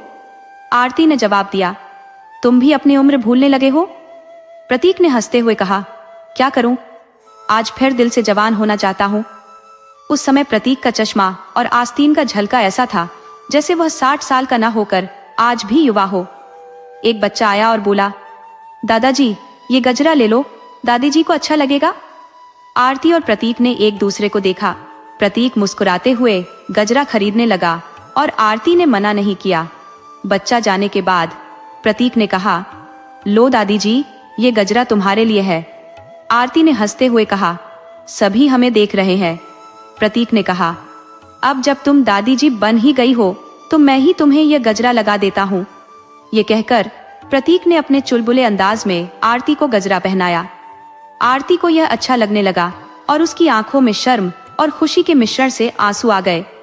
प्रतीक ने पूछा, क्या हुआ आरती, तुम्हारी आंखों में आंसू क्यों है? आरती ने कहा, खुशी के आंसू हैं। प्रतीक ने कहा, झूठ क्यों बोलती हो? आरती ने जवाब दिया, क्योंकि तुम मेरी आंखों में कुछ खोज रहे थे। प्रतीक ने कहा, हमारा प्यार सच्चा था, शायद इसलिए हम फिर से मिले हैं। अब हम एक दूसरे के लिए ही जिएंगे। आरती ने पूछा, बच्चे क्या कहेंगे? प्रतीक ने कहा, कौन बच्चे? तुम्हारा एकलौता बेटा तुम्हारा ख्याल नहीं रखता, जबकि मेरे 2 बेटे मुझे महीने में एक बार ही मिलते हैं। तुम उनकी फिक्र कर रही हो? आरती ने बात बदलते हुए कहा, क्या तुम सिर्फ बातें करोगे या कुछ खिलाओगे भी? प्रतीक हंसते हुए उठ खड़ा हुआ और कहा, चलो खाना खाते हैं। दोनों ने धीरे धीरे रेस्टोरेंट की ओर कदम बढ़ाए और खाना ऑर्डर किया। दोपहर के 3 बज चुके थे। प्रतीक वृद्धाश्रम से वापस आया था और सपना को घर में आते देखकर वह अपने कमरे में चला गया। सपना को प्रतीक की इस हरकत से गुस्सा आ गया, क्योंकि उसने न तो भोजन के बारे में पूछा और न ही देर से आने का कारण बताया। अगले दिन प्रतीक ने ठीक समय पर आरती को बाहर चलने के लिए कहा। आज आरती ने तुरंत तैयार होकर प्रतीक की बात मान ली। दोनों खामोशी से एक सुंदर जगह पर गए और वहां बैठ गए।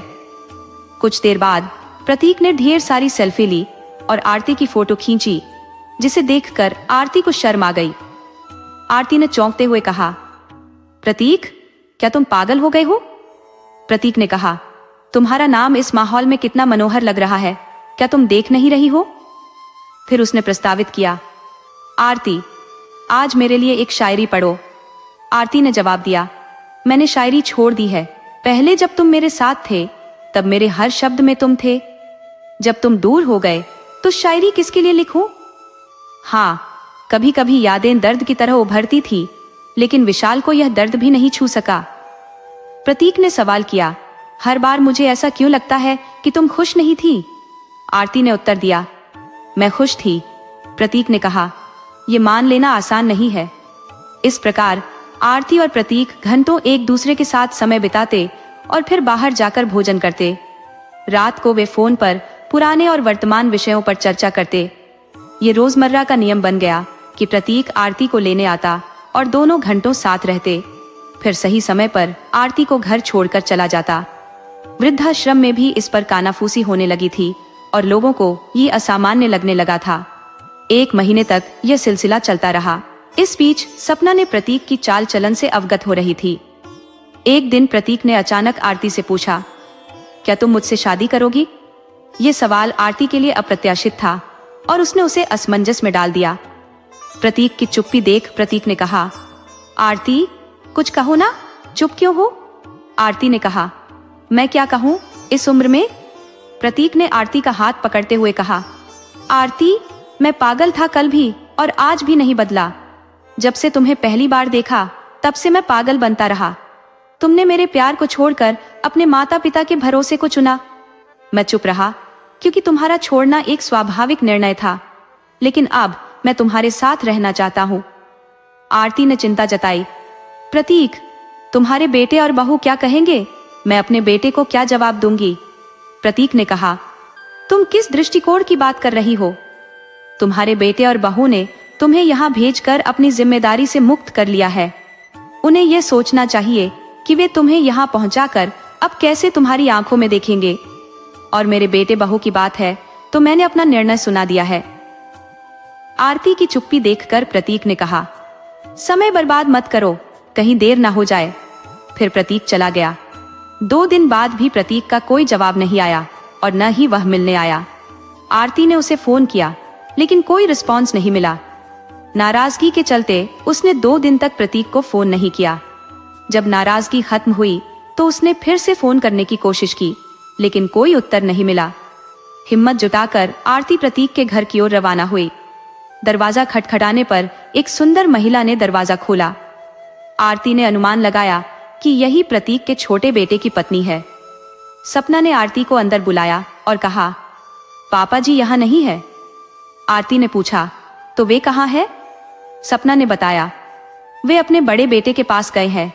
आरती ने पूछा, उनका फोन क्यों नहीं लग रहा? सपना ने जवाब दिया, उनका फोन टूट चुका है।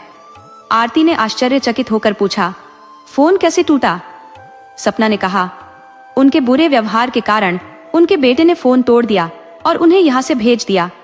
आरती ने कहा, क्या तुम घिनौनी हरकत की बात कर रही हो? ये सब तुम्हारे लिए भी शोभा नहीं देता। सपना ने कहा, ठीक है, तुम्हें क्या लगता है?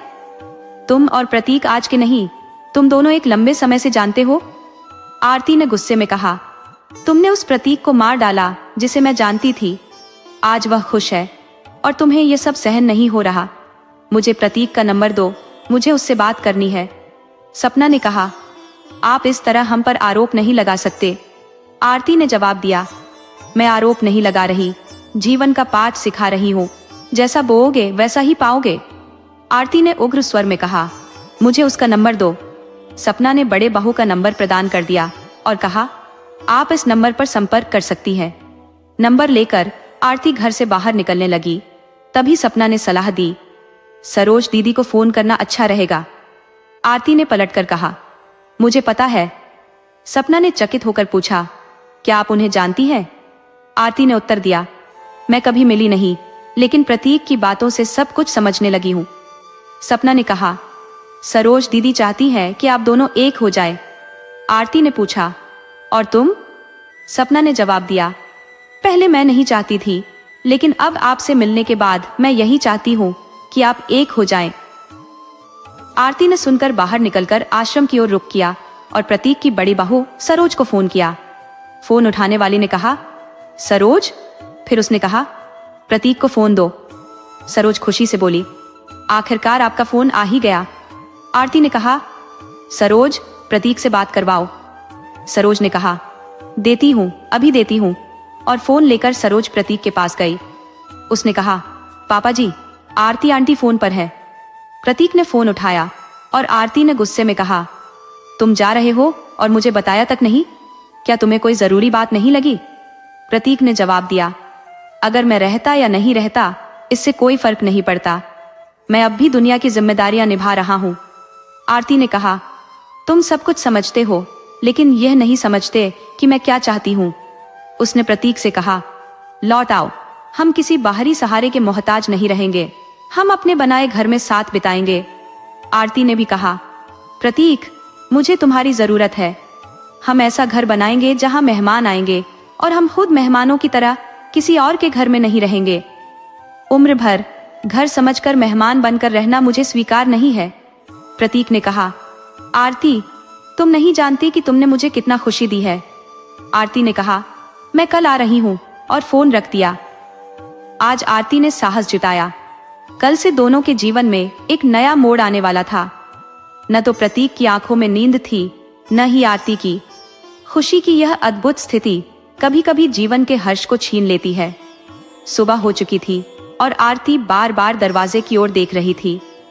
दिन ढल गया, रात आई, लेकिन प्रतीक नहीं आया। रात को सरोज के फोन पर आरती ने पूछा, प्रतीक आज क्यों नहीं आया? सरोज ने उत्तर दिया, आपके आते ही बहुत देर हो चुकी है। पापा जी हमें छोड़कर चले गए। आरती के हाथ से फोन गिर गया और टूट गया। उसके जीवन में कुछ भी नहीं बचा। उसने जिन सपनों को सजाया था वे सब चूर चूर हो गए। आरती ने प्रतीक को छोड़ दिया था और आज सबने दूरियां बना ली थी। वह सोनिया के साथ पानी लेकर अपने पौधों के पास लौटी। एक खामोशी की बस्ती थी जिसमें कभी उसकी खुद की भी छांव थी। हकीकत की नगरी ने फिर से उसे रुला दिया। तेरे जाने के गम में हम डूब गए। गमों की बस्ती में तू ही एक सहारा था। आज तेरा ही वसारा था। दोस्तों, अगर आपको हमारी कहानी पसंद आई हो तो कृपया हमारे चैनल को लाइक करें, सब्सक्राइब करें और शेयर करें।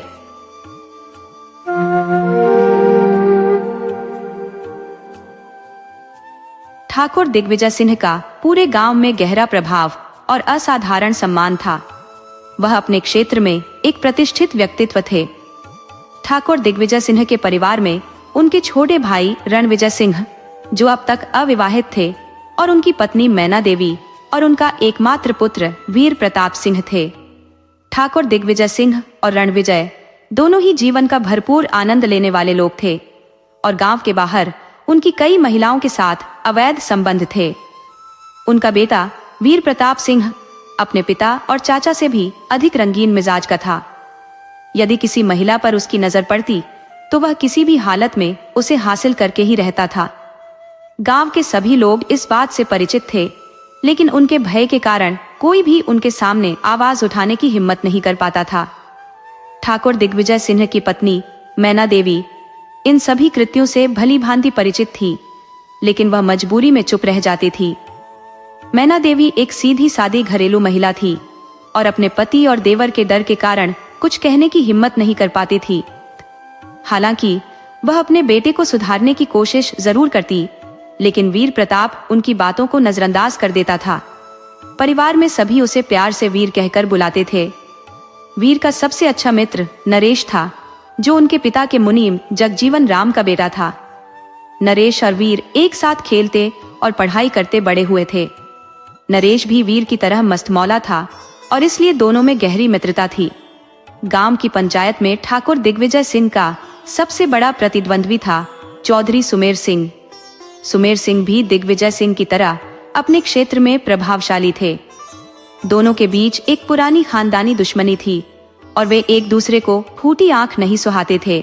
यह दुश्मनी पंचायत चुनाव के समय और भी भयंकर हो जाती थी, जहां दोनों एक दूसरे की जान लेने पर उतारू हो जाते थे।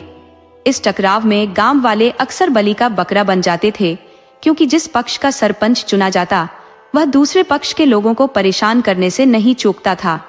यदि किसी पक्ष का सरपंच चुना जाता तो वह दूसरे पक्ष के लोगों पर हर संभव दबाव डालता था। एक बार वीर शहर से अपने गांव की ओर लौट रहा था, तभी रास्ते में एक लड़की ने हाथ के संकेत से उसकी गाड़ी रुकवाने की कोशिश की। जैसे ही वीर ने गाड़ी उसके पास रोकी, वह उसे देखता ही रह गया। वह लड़की ऐसी प्रतीत हो रही थी मानो स्वर्ग से कोई दिव्य अप्सरा धरती पर उतर आई हो। उसकी सुंदरता ने वीर को मंत्रमुग्ध कर दिया और वह एक क्षण के लिए अपनी सुध बुद्ध खो बैठा। तभी उस लड़की की मधुर आवाज ने वीर को उसकी सोच से बाहर निकाला। उसने कहा, क्या आप मुझे स्कूल के सामने छोड़ देंगे? जो मैं वहीं रहती हूँ। कुछ काम से गांव से शहर आई थी और अब लौटने के लिए कोई साधन नहीं मिल रहा है। रात भी होने वाली है और मेरे पास वापस जाने का कोई और विकल्प नहीं है। क्या आप मेरी मदद कर सकते हैं? वीर ने तुरंत उत्तर दिया, हाँ हाँ बिल्कुल, आओ बैठो। और यह कहते हुए उसने उसे अपनी गाड़ी में बिठा लिया। पूरे रास्ते भर वीर उस लड़की की ओर देखता रहा। वह उसकी ओर आकर्षित हो चुका था और उससे बातचीत करने लगा। वीर ने पूछा, क्या तुम यहाँ अकेले रहती हो? लड़की ने उत्तर दिया, हाँ मैं यहाँ अकेले ही रहती हूँ। दरअसल मेरी नियुक्ति अभी कुछ ही दिन पहले यहाँ के सरकारी स्कूल में हुई है। मैं किराए के एक छोटे से कमरे में रहती हूँ और यहाँ किसी को जानती भी नहीं हूँ। वीर उसकी बातें सुनता रहा, उसकी बातों में खोया हुआ, जैसे उसकी दुनिया अब इसी लड़की के इर्द गिर्द घूम रही हो। तब वीर ने कहा, क्या आपको वहाँ कोई असुविधा तो नहीं है? लड़की ने मुस्कुराते हुए कहा, नहीं सब ठीक है। वीर ने फिर कहा, अगर आपको किसी प्रकार की कठिनाई हो तो कृपया मुझे अवश्य बताना। यह सुनकर लड़की ने थोड़ी हैरानी से वीर की तरफ देखा। वीर ने खुद को संभालते हुए कहा, मेरा मतलब यह था कि आप यहाँ नई है और किसी को ठीक से जानती भी नहीं है, इसलिए मेरा कर्तव्य बनता है कि अगर मैं किसी भी तरह आपकी सहायता कर सकूं तो मुझे बेहद खुशी होगी। मैं गांव के सरपंच ठाकुर दिग्विजय सिंह का बेटा हूँ। लोग मुझे प्यार से वीर कहते हैं। वैसे आपका नाम क्या है? लड़की ने मुस्कुराते हुए उत्तर दिया, मेरा नाम रूप है, लेकिन सभी मुझे प्यार से रूपा बुलाते हैं। वीर ने हंसते हुए कहा, आपका नाम भी उतना ही सुंदर है जितनी आप खुद हैं। रूपा ने हल्की सी मुस्कान दी और कहा, रुको रुको, स्कूल आ गया, मुझे यहीं उतरना है। वीर ने तुरंत गाड़ी रोकी और रूपा को उतरने दिया। जब रूपा गाड़ी से उतरी तो वह मुस्कुराते हुए बोली, आपसे मिलकर बहुत खुशी हुई। अब तो हम इसी गांव में रहते हैं, मुलाकात होती रहेगी। वीर ने उत्तर दिया, मुझे भी आपसे मिलकर बेहद खुशी हुई, फिर मिलेंगे, अब चलता हूँ। ये कहते हुए वीर वहां से चला गया। रूपा से मुलाकात के बाद वीर पूरी तरह उसके सौंदर्य के नशे में डूब चुका था। अब हर वक्त, चाहे वह उठता, बैठता, सोता या जागता हो, उसके मन मस्तिष्क में केवल रूपा की ही तस्वीर घूम रही थी। रूपा हमेशा से सबकी निगाहों का केंद्र होती थी। उसकी मनहस्त स्थिति देखकर उसकी मां ने उससे पूछा, बेटा तबीयत तो सही है ना? इस पर वीर ने धीरे से जवाब दिया, हाँ माँ, अब मैं बिल्कुल ठीक हूँ। लेकिन उसकी माँ फिर भी चिंतित रही और बोली, तो फिर क्या बात है जो तुम आज इतने खोए खोए से लग रहे हो? ये सुनकर वीर ने धीरे से कहा, कुछ नहीं माँ, बस थोड़ा सिर दर्द हो रहा था। उसकी माँ ने तत्परता से कहा, आओ मैं दबा देती हूँ। मगर वीर ने जल्दी से कहा, नहीं माँ, मैंने सिर दर्द की गोली ले ली है, थोड़ी देर में ठीक हो जाएगा। ये कहकर वो अपने कमरे में चला गया और सारी रात रूपा के बारे में ही सोचता रहा। वह सुबह होने का बेसब्री से इंतजार करने लगा। सुबह होते ही वह जल्दी जल्दी तैयार होकर स्कूल पहुंच गया। वह रूपा को देखकर उसकी खुशी का ठिकाना नहीं रहा। रूपा आज हल्के गुलाबी रंग की साड़ी पहने थी और बेहद आकर्षक लग रही थी। वीर को देखकर रूपा मुस्कुराते हुए बोली, अरे वीर प्रताप सिंह जी, आप यहाँ? वीर ने उत्तर दिया, हाँ, बस यूं ही मिलने का मन हुआ, इसलिए चला आया। वैसे मुझे वीर प्रताप सिंह कहने की बजाय सिर्फ वीर कहना बेहतर लगेगा। ये सुनकर रूपा हंसते हुए बोली, लेकिन यह तो तुम्हारे घर वाले भी कहते हैं, है ना? वीर मुस्कुराते हुए बोला, हाँ, लेकिन तुम मुझे सिर्फ वीर कह सकती हो। रूपा ने शरारत भरे अंदाज में कहा, ठीक है, लेकिन एक शर्त है। वीर ने उत्सुकता से पूछा, कौन सी शर्त? रूपा ने हंसते हुए जवाब दिया, तुम्हें मुझसे दोस्ती करनी पड़ेगी। यह सुनकर वीर की खुशी का ठिकाना नहीं रहा, क्योंकि वह इसी पल का इंतजार कर रहा था।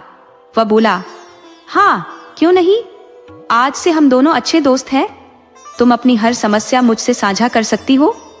यह सुनकर रूपा बोली, आप जैसा दोस्त पाकर मुझे भी बहुत खुशी हो रही है। अब रूपा और वीर गहरे मित्र बन चुके थे। वे अपना खाली वक्त एक दूसरे के साथ बातें करने और घूमने फिरने में बिताने लगे। उनके साथ साथ नरेश भी रूपा से काफी घुल मिल गया और वह भी रूपा का अच्छा दोस्त बन गया था।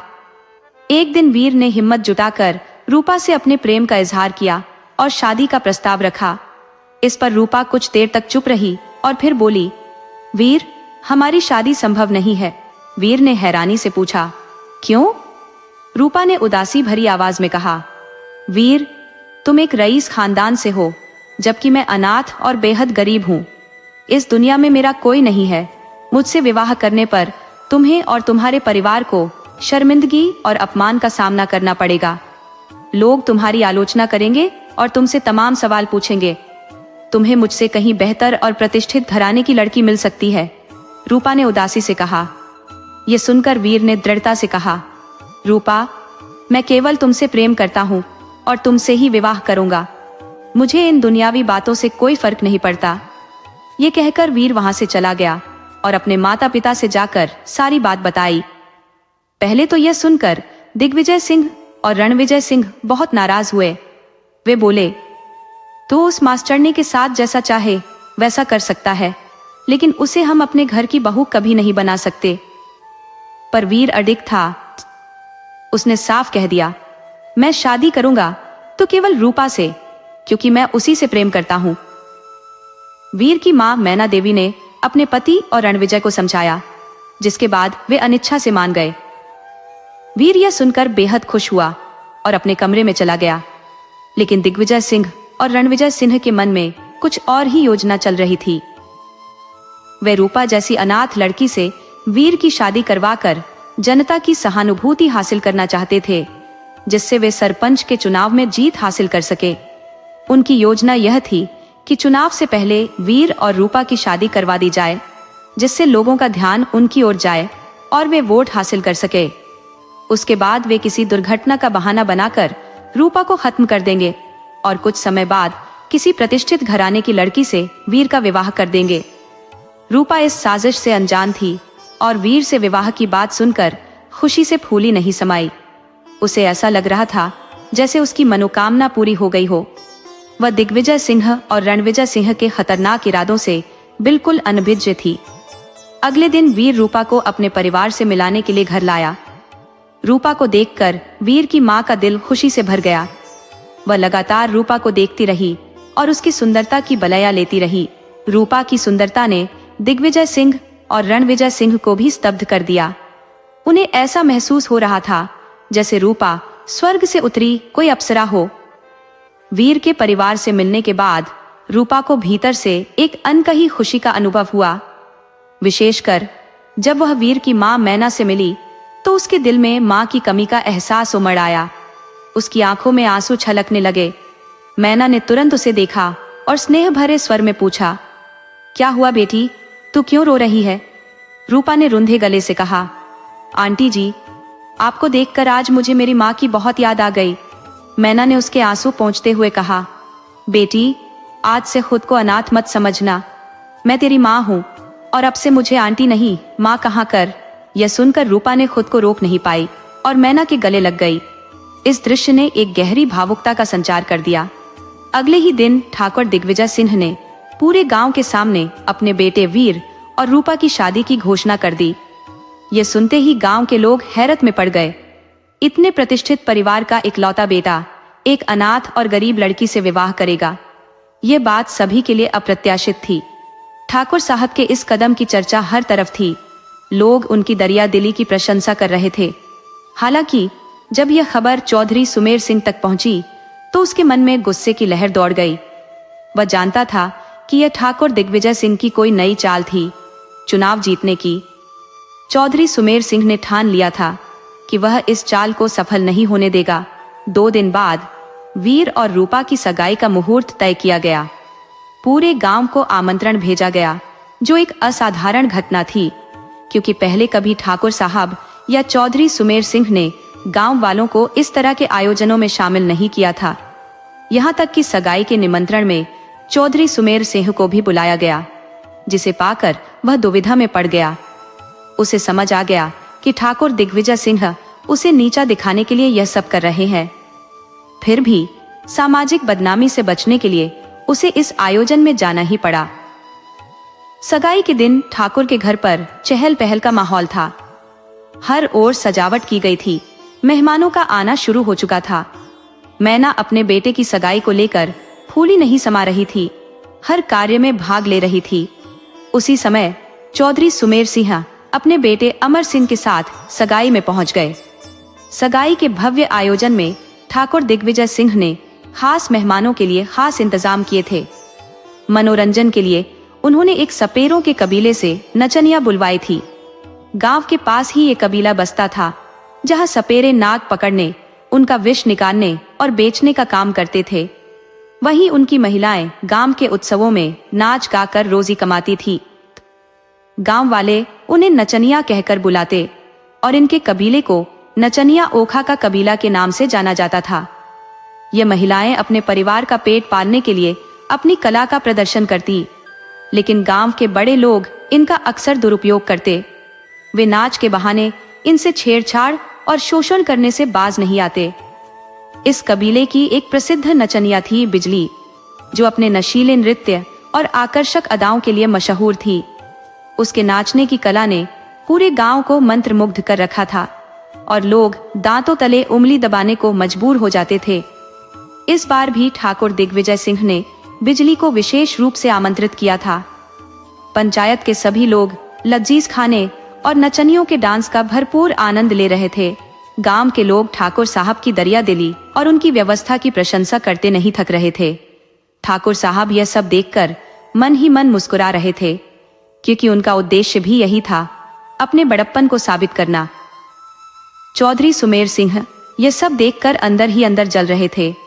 उन्हें अच्छी तरह पता था कि यह सब ठाकुर दिग्विजय सिंह की चाल का हिस्सा था।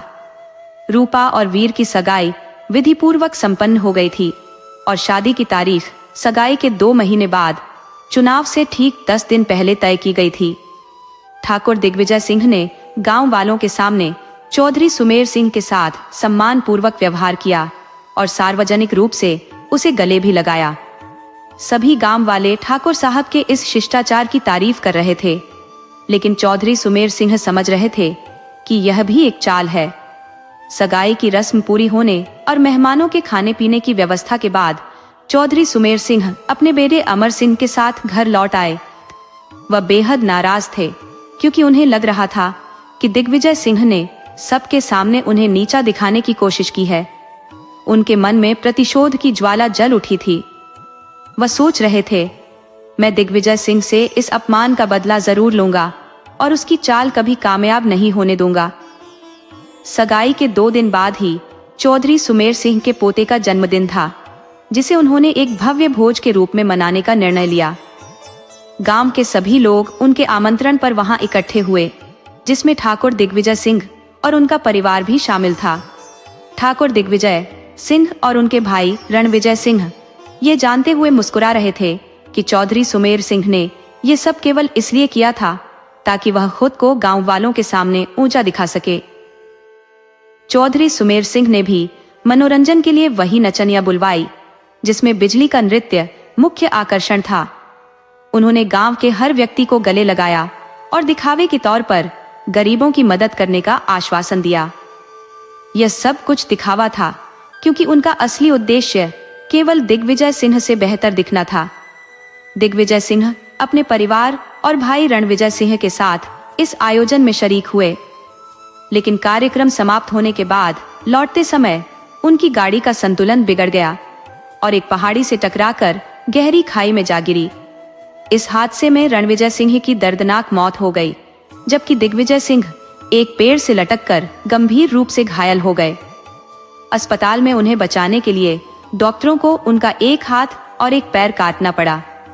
जांच के दौरान ठाकुर दिग्विजय सिंह और उनके बेटे वीर ने पुलिस को बताया कि यह हादसा एक साजिश थी और उन्होंने आरोप लगाया कि चौधरी सुमेर सिंह ने गाड़ी के ब्रेक फेल करवाकर उनकी जान लेने की कोशिश की थी।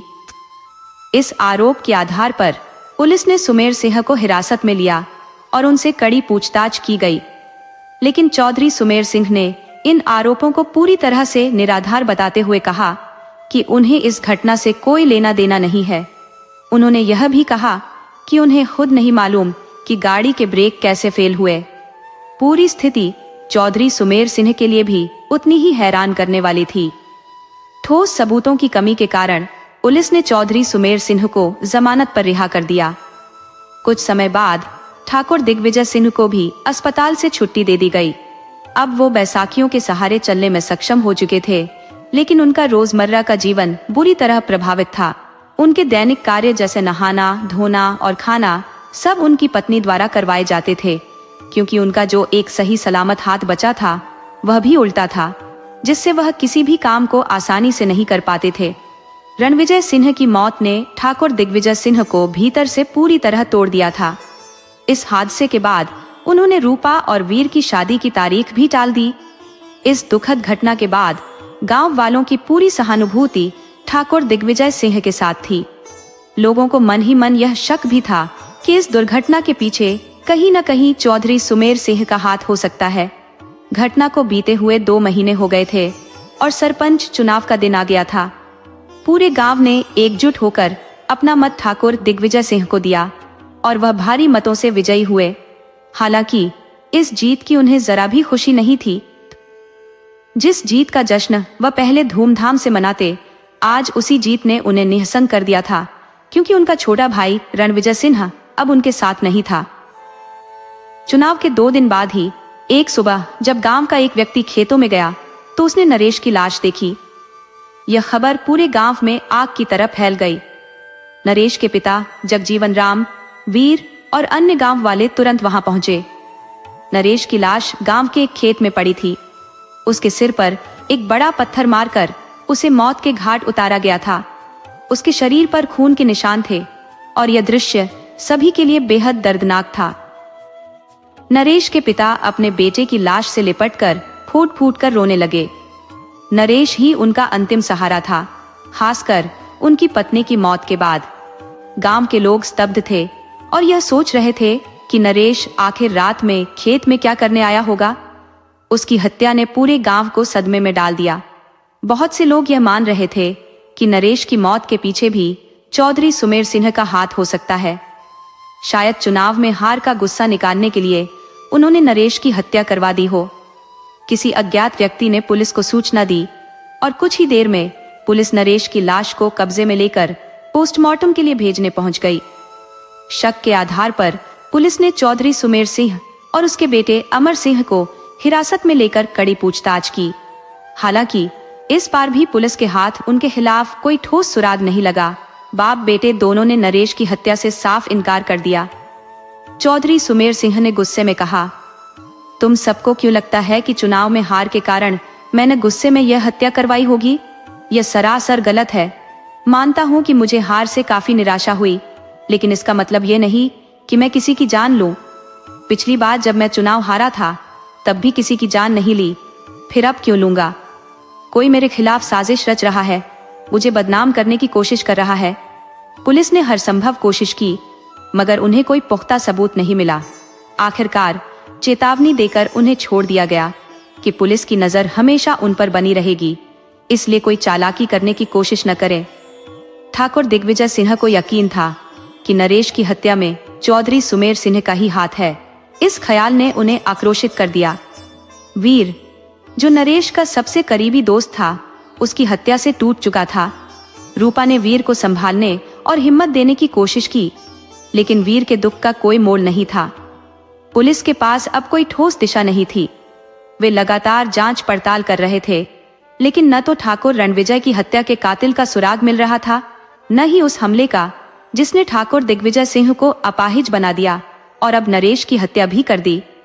पुलिस और गांव वाले दोनों ही अजीब उलझन में थे। आखिर ये सब किसके इशारे पर हो रहा था? इसका मकसद क्या था? नरेश की मौत के बाद ठाकुर दिग्विजय सिंह ने वीर और रूपा की शादी की तारीख को और भी आगे बढ़ा दिया, ये सोचते हुए कि इस हालात में शादी करना उचित नहीं होगा। ऊपर से उन्हें यह भी डर था कि कहीं अगला निशाना वीर न बन जाए। इस चिंता के चलते ठाकुर ने शादी का विचार फिलहाल टाल दिया, लेकिन वीर इस निर्णय से बिल्कुल भी खुश नहीं था। वीर को अपने चाचा और नरेश की मृत्यु का दुख तो था, लेकिन उससे भी ज्यादा पीड़ा उसे रूपा से दूर रहने की हो रही थी। वह अब किसी भी कीमत पर रूपा को अपने पास पाना चाहता था। उसकी आत्मा में बेसब्री की एक आग जल रही थी, जो उसे जल्द से जल्द रूपा को हासिल करने के लिए मजबूर कर रही थी। इसी जल्दबाजी में उसने अपने पिता ठाकुर दिग्विजय सिंह से तुरंत शादी की बात की, परंतु ठाकुर ने साफ इनकार कर दिया। यह सुनकर वीर का दिल टूट गया और जब उसे कोई रास्ता नहीं सूझा तो उसने एक खतरनाक योजना बनाई। उसने सोचा, शादी की बातें तो चलती रहेंगी, लेकिन मैं अब और इंतजार नहीं कर सकता। एक दिन जब ठाकुर दिग्विजय सिंह और उनकी पत्नी दवा लेने अस्पताल गए थे, वीर ने घर के सभी नौकरों की छुट्टी कर दी। यह उसे एक सुनहरा मौका लग रहा था। उसने रूपा को अकेले में मिलने के लिए घर बुला लिया ताकि वह अपनी इच्छा पूरी कर सके। उस वक्त घर में सिर्फ वीर और रूपा थे। अचानक घर में आग लग गई। आग इतनी भयंकर थी कि पूरे घर को अपनी चपेट में ले लिया। वीर और रूपा अपनी जान बचाने के लिए जोर जोर से चिल्लाने लगे।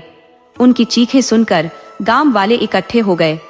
लोग अपने घरों से पानी लेकर आग बुझाने की कोशिश कर रहे थे, लेकिन आग और भी भड़कती जा रही थी। आग इतनी विकराल हो चुकी थी कि उसे रोकना मुश्किल हो गया था। रूपा किसी तरह घर से भागकर बाहर आ गई, लेकिन उसके शरीर पर चोटें आईं। वह रोते हुए भीड़ से बार बार वीर को बचाने की गुहार लगा रही थी। जब ठाकुर दिग्विजय सिंह और उनकी पत्नी अस्पताल से वापस आए तो उन्होंने अपने घर को आग में जलते हुए देखा और घबरा गए। किसी ने उन्हें बताया कि वीर अंदर फंसा हुआ है। ठाकुर ने अपने बेटे को बचाने की कोशिश की, लेकिन लोगों ने उन्हें रोक लिया। आग को काबू करने के लिए दमकल गाड़ी और पुलिस को बुलाया गया, लेकिन जब तक वे पहुंचे तब तक पूरा घर आग में जल चुका था। वीर की जलकर मौत हो गई थी। अपने बेटे की मौत से उसकी मां मैना देवी सदमे में पागल हो गई और ठाकुर दिग्विजय सिंह अपने पूरे संसार को राख में तब्दील होता देख अवाक रह गए। पुलिस को वीर की जली हुई लाश मिली। गांव वाले ठाकुर को सांत्वना दे रहे थे, लेकिन वह अपना सब कुछ खो चुके थे। मैना देवी को अस्पताल में भर्ती करवाया गया। अस्पताल के उस कमरे में रूपा मैना देवी का सहारा बनने की कोशिश कर रही थी, परंतु मैना देवी अपने बेटे की मौत के गहरे शोक में डूबी हुई थी। ठाकुर दिग्विजय सिंह के जीवन में त्रासदी का तूफान उनके पूरे परिवार और गृहस्थी को तहस नहस कर चुका था। वह जैसे ही पुलिस की लापरवाही को याद करते, गुस्से और दुख से भरे हुए उन्हें कोसने लगते। आंसुओं से भरी आवाज में वह बार बार पुलिस को कोसते हुए कहते, अगर उन्होंने कातिल को समय पर पकड़ा होता तो आज मेरा बेटा जिंदा होता। उनके इस हृदय विदारक दृश्य ने वहां मौजूद हर किसी का मन द्रवित कर दिया था। नरेश के पिता जगजीवन राम ठाकुर साहब को अपने घर ले गए, जहां शायद वह उनके दर्द को बेहतर समझ सकते थे। इस बीच पुलिस ने शक के आधार पर फिर से चौधरी सुमेर सिंह और उनके बेटे को हिरासत में लिया, लेकिन कोई ठोस सबूत न मिलने पर उन्हें पूछताछ के बाद रिहा कर दिया। जब पुलिस ने वीर की मौत के संदर्भ में रूपा से सवाल जवाब किए तो उसने बताया कि वीर ने उसे किसी महत्वपूर्ण कार्य के सिलसिले में घर पर बुलाया था। वे दोनों आपस में बातचीत कर ही रहे थे कि अचानक घर के पीछे से जलने की दुर्गंध आने लगी। घबराकर जब उन्होंने मकान के पिछवाड़े का दरवाजा खोला तो वहां आग धधक रही थी। आग की भयावहता देखकर वे दंग रह गए। इससे पहले कि वे कुछ कर पाते, आग पूरे घर में फैल चुकी थी। रूपा ने आंसुओं से भरी आंखों से कहा, मैं और वीर अपनी जान बचाने के लिए घर से बाहर भागे। किसी तरह मैं तो बाहर निकल आई, लेकिन वीर जैसे ही बाहर आने की कोशिश कर रहा था तभी कोई जलती हुई चीज उस पर गिर गई। उसके कपड़ों ने आग पकड़ ली और वह जलती लपटों में घिर गया। पुलिस ने रूपा से पूछताछ की, लेकिन उन्हें यह पता नहीं चल सका कि घर के पिछवाड़े में आग कैसे लगी। इस रहस्यमयी घटना से पुलिस भी उलझन में थी कि आखिर ऐसा कैसे हो सकता है। देखते ही देखते यह खबर पूरे जिले में फैल गई, मानो आग की लपटें हर ओर पहुंच गई हों। मीडिया के लोग पुलिस पर सवालों की बौछार कर रहे थे और पुलिस खुद उन सवालों के जवाब ढूंढने में असमर्थ हो रही थी। पुलिस का पूरा दल उस कातिल की खोज में जुटा हुआ था, लेकिन लाख कोशिशों के बावजूद वे कोई सुराग नहीं पा सके। इस मामले ने पुलिस को हिलाकर रख दिया था, क्योंकि कातिल बहुत चालाकी से खेल रहा था। उसने बड़ी सफाई से 3 हत्याएं कर दी और ठाकुर दिग्विजय सिन्हा के जीवन को पूरी तरह तबाह कर दिया। ठाकुर साहब अब एक चलती फिरती लाश जैसे हो गए थे। उनका दिल बार बार यही सोचकर तड़पता था कि अगर वह कातिल उनके हाथ आ जाए तो वह उसे जिंदा नहीं छोड़ेंगे। उधर मैना देवी अपने बेटे की मौत के बाद गहरे सदमे में चली गई और कोमा में पहुंच गई। डॉक्टरों ने उन्हें बचाने की बहुत कोशिश की, लेकिन वे नाकाम रहे। मीडिया के बढ़ते दबाव और लोगों में पुलिस के प्रति आक्रोश को देखते हुए सरकार ने पुराने एएसपी को हटाकर नए एएसपी अशोक वर्मा को नियुक्त किया। अशोक वर्मा जटिल मामलों को सुलझाने में माहिर थे। उन्होंने इस केस के हर पहलू को बारीकी से देखा और उन स्थानों का दौरा किया जहां रणविजय सिंह, नरेश और वीर की हत्या हुई थी। उन्होंने चौधरी सुमेर सिंह और उसके बेटे से भी सख्त पूछताछ की, लेकिन उनके हाथ कोई ठोस सुराग नहीं लगा। लंबी जांच के बाद अशोक वर्मा के मन में एक विचार आया। उन्होंने अपने विचार को किसी के साथ साझा किए बिना इस मामले को खुद सुलझाने का निर्णय लिया। कड़ी छानबीन के बाद उन्हें एक महत्वपूर्ण सुराग हाथ लगा। उन्होंने तुरंत अपनी टीम को लेकर ठाकुर दिग्विजय सिंह के पास पहुंचने का निर्णय लिया। पहले उन्होंने ठाकुर साहब से गहन पूछताछ की, फिर गांव के लोगों से बात की और अंत में रूपा को थाने लाकर उससे सवाल जवाब किए। अशोक वर्मा ने कड़े शब्दों में रूपा से कहा, रूपा जी, आपका पूरा नाम क्या है? रूपा ने जवाब दिया, जी, मेरा नाम रूपवती है। अशोक वर्मा ने गंभीर स्वर में कहा, अपने परिवार के बारे में कुछ बताइए। उनकी सवालों की चुभती नजर से बचते हुए रूपा बोली, मेरा कोई परिवार नहीं है। मैं अनाथ हूँ और अनाथालय में पली बढ़ी हूँ। एएसपी अशोक वर्मा ने सख्त लहजे में कहा, तो आप इस गांव में पहली बार तब आई थी जब आपको यहाँ की स्कूल में नियुक्ति मिली? रूपा ने सहमति में सिर हिलाया, लेकिन वर्मा का गुस्सा बढ़ रहा था। उन्होंने कहा, झूठ बोलने की कोशिश मत करो रूपा जी, मैंने तुम्हारे अतीत की पूरी छानबीन की है। अब साफ साफ बताओ, तुमने नरेश, रणविजय और वीर की हत्या क्यों की? टेबल पर जोर से मुक्का मारते हुए अशोक वर्मा ने धमकाया, तुम्हारे खिलाफ सारे सबूत मेरे पास है, अब और झूठ मत बोलो। इस पर रूपा ने ठंडी निगाहों से वर्मा की ओर देखा और भारी मन से कहा, हाँ, मैंने ही उन तीनों की हत्या की। ठाकुर दिग्विजय का बर्बाद घर भी मेरी ही देन है। रूपा का यह कबूलनामा सुनकर पुलिस अधिकारी और गांव वाले सन्न रह गए। एक सीधी सादी दिखने वाली औरत इतनी खतरनाक हो सकती है, ये किसी के समझ से परे था। रूपा को अदालत में पेश किया गया। ठाकुर दिग्विजय सिंह, जो पहले से ही अपने बेटे की मौत से टूट चुके थे, रूपा के खिलाफ आग उगल रहे थे। उनके वकील विवेक शर्मा ने अदालत से रूपा को 3 हत्याओं के लिए फांसी की सजा देने की मांग की। जज ने गंभीरता से रूपा से कहा, तुमने 3 हत्याएं की है, तुम्हें फांसी या उम्र कैद की सजा मिलनी तय है, लेकिन क्या तुम अपनी सफाई में कुछ कहना चाहती हो? रूपा ने एक गहरी सांस ली और मुस्कुराते हुए ठाकुर दिग्विजय सिंह की ओर देखा। ठाकुर साहब, आज आप अपने परिवार को खोकर कितनी पीड़ा महसूस कर रहे हैं, है ना? यही पीड़ा मैंने भी सहन की थी जब मेरा सब कुछ उजड़ गया था। उसकी आवाज में छुपे दर्द और गुस्से ने सभी को चौंका दिया। जज ने सख्ती से कहा, रूपा, जो कहना है वो साफ साफ कहो, पहेलियां मत बुझाओ। इस पर रूपा ने कहा, जज साहब, मैंने उन तीनों को मारकर अपने साथ न्याय किया है। वो मेरे जीवन को बर्बाद करने वाले थे और मैंने उनसे बदला लिया है। ठाकुर दिग्विजय सिंह क्रोधित होकर बोले, कौन सा बदला? हमने क्या बिगाड़ा था तुम्हारा? तब रूपा की आंखों में आंसू आ गए और उसने कहा, आपको रेवती याद है ठाकुर साहब? रेवती का नाम सुनते ही ठाकुर साहब भड़क उठे और बोले, रेवती? किस रेवती की बात कर रही हो? रूपा की आंखों में गुस्से की चमक थी। उसने कठोरता से कहा, इतनी जल्दी भूल गए ठाकुर साहब? हाँ, मैं उसी रेवती की बात कर रही हूँ। ठाकुर के चेहरे पर अब थोड़ी उलझन थी। वो कुछ पल सोचते रहे, फिर बोले, तुम उस नाचने वाली रेवती की बात कर रही हो? रूपा ने कड़वाहट से उत्तर दिया, हाँ, मैं उसी की बात कर रही हूँ। रूपा ने गहरी सांस लेते हुए जज की ओर देखा और कहा, जज साहब, हमारा परिवार एक समय में बहुत खुशहाल था। हम सपेरों की बस्ती में रहते थे। मेरे पिता रामू सांप पकड़ने का काम करते थे और मेरी माँ गांव के कार्यक्रमों में नाच गाना करती थी। हम भले गरीब थे लेकिन खुश थे। हमारे कबीले में बच्चों को पढ़ाने का चलन नहीं था, लेकिन मेरे पिता का सपना था कि हमें पढ़ा लिखा कर एक अच्छा इंसान बनाए। उस समय मेरी बड़ी बहन रेवती 14 साल की थी, मेरी उम्र 8 साल और हमारा छोटा भाई गोलू जो सिर्फ 5 साल का था। एक दिन ठाकुर दिग्विजय सिंह के बेटे का जन्मदिन था और उन्होंने मेरी माँ और कबीले की औरतों को बुलाया नाच गाने के लिए।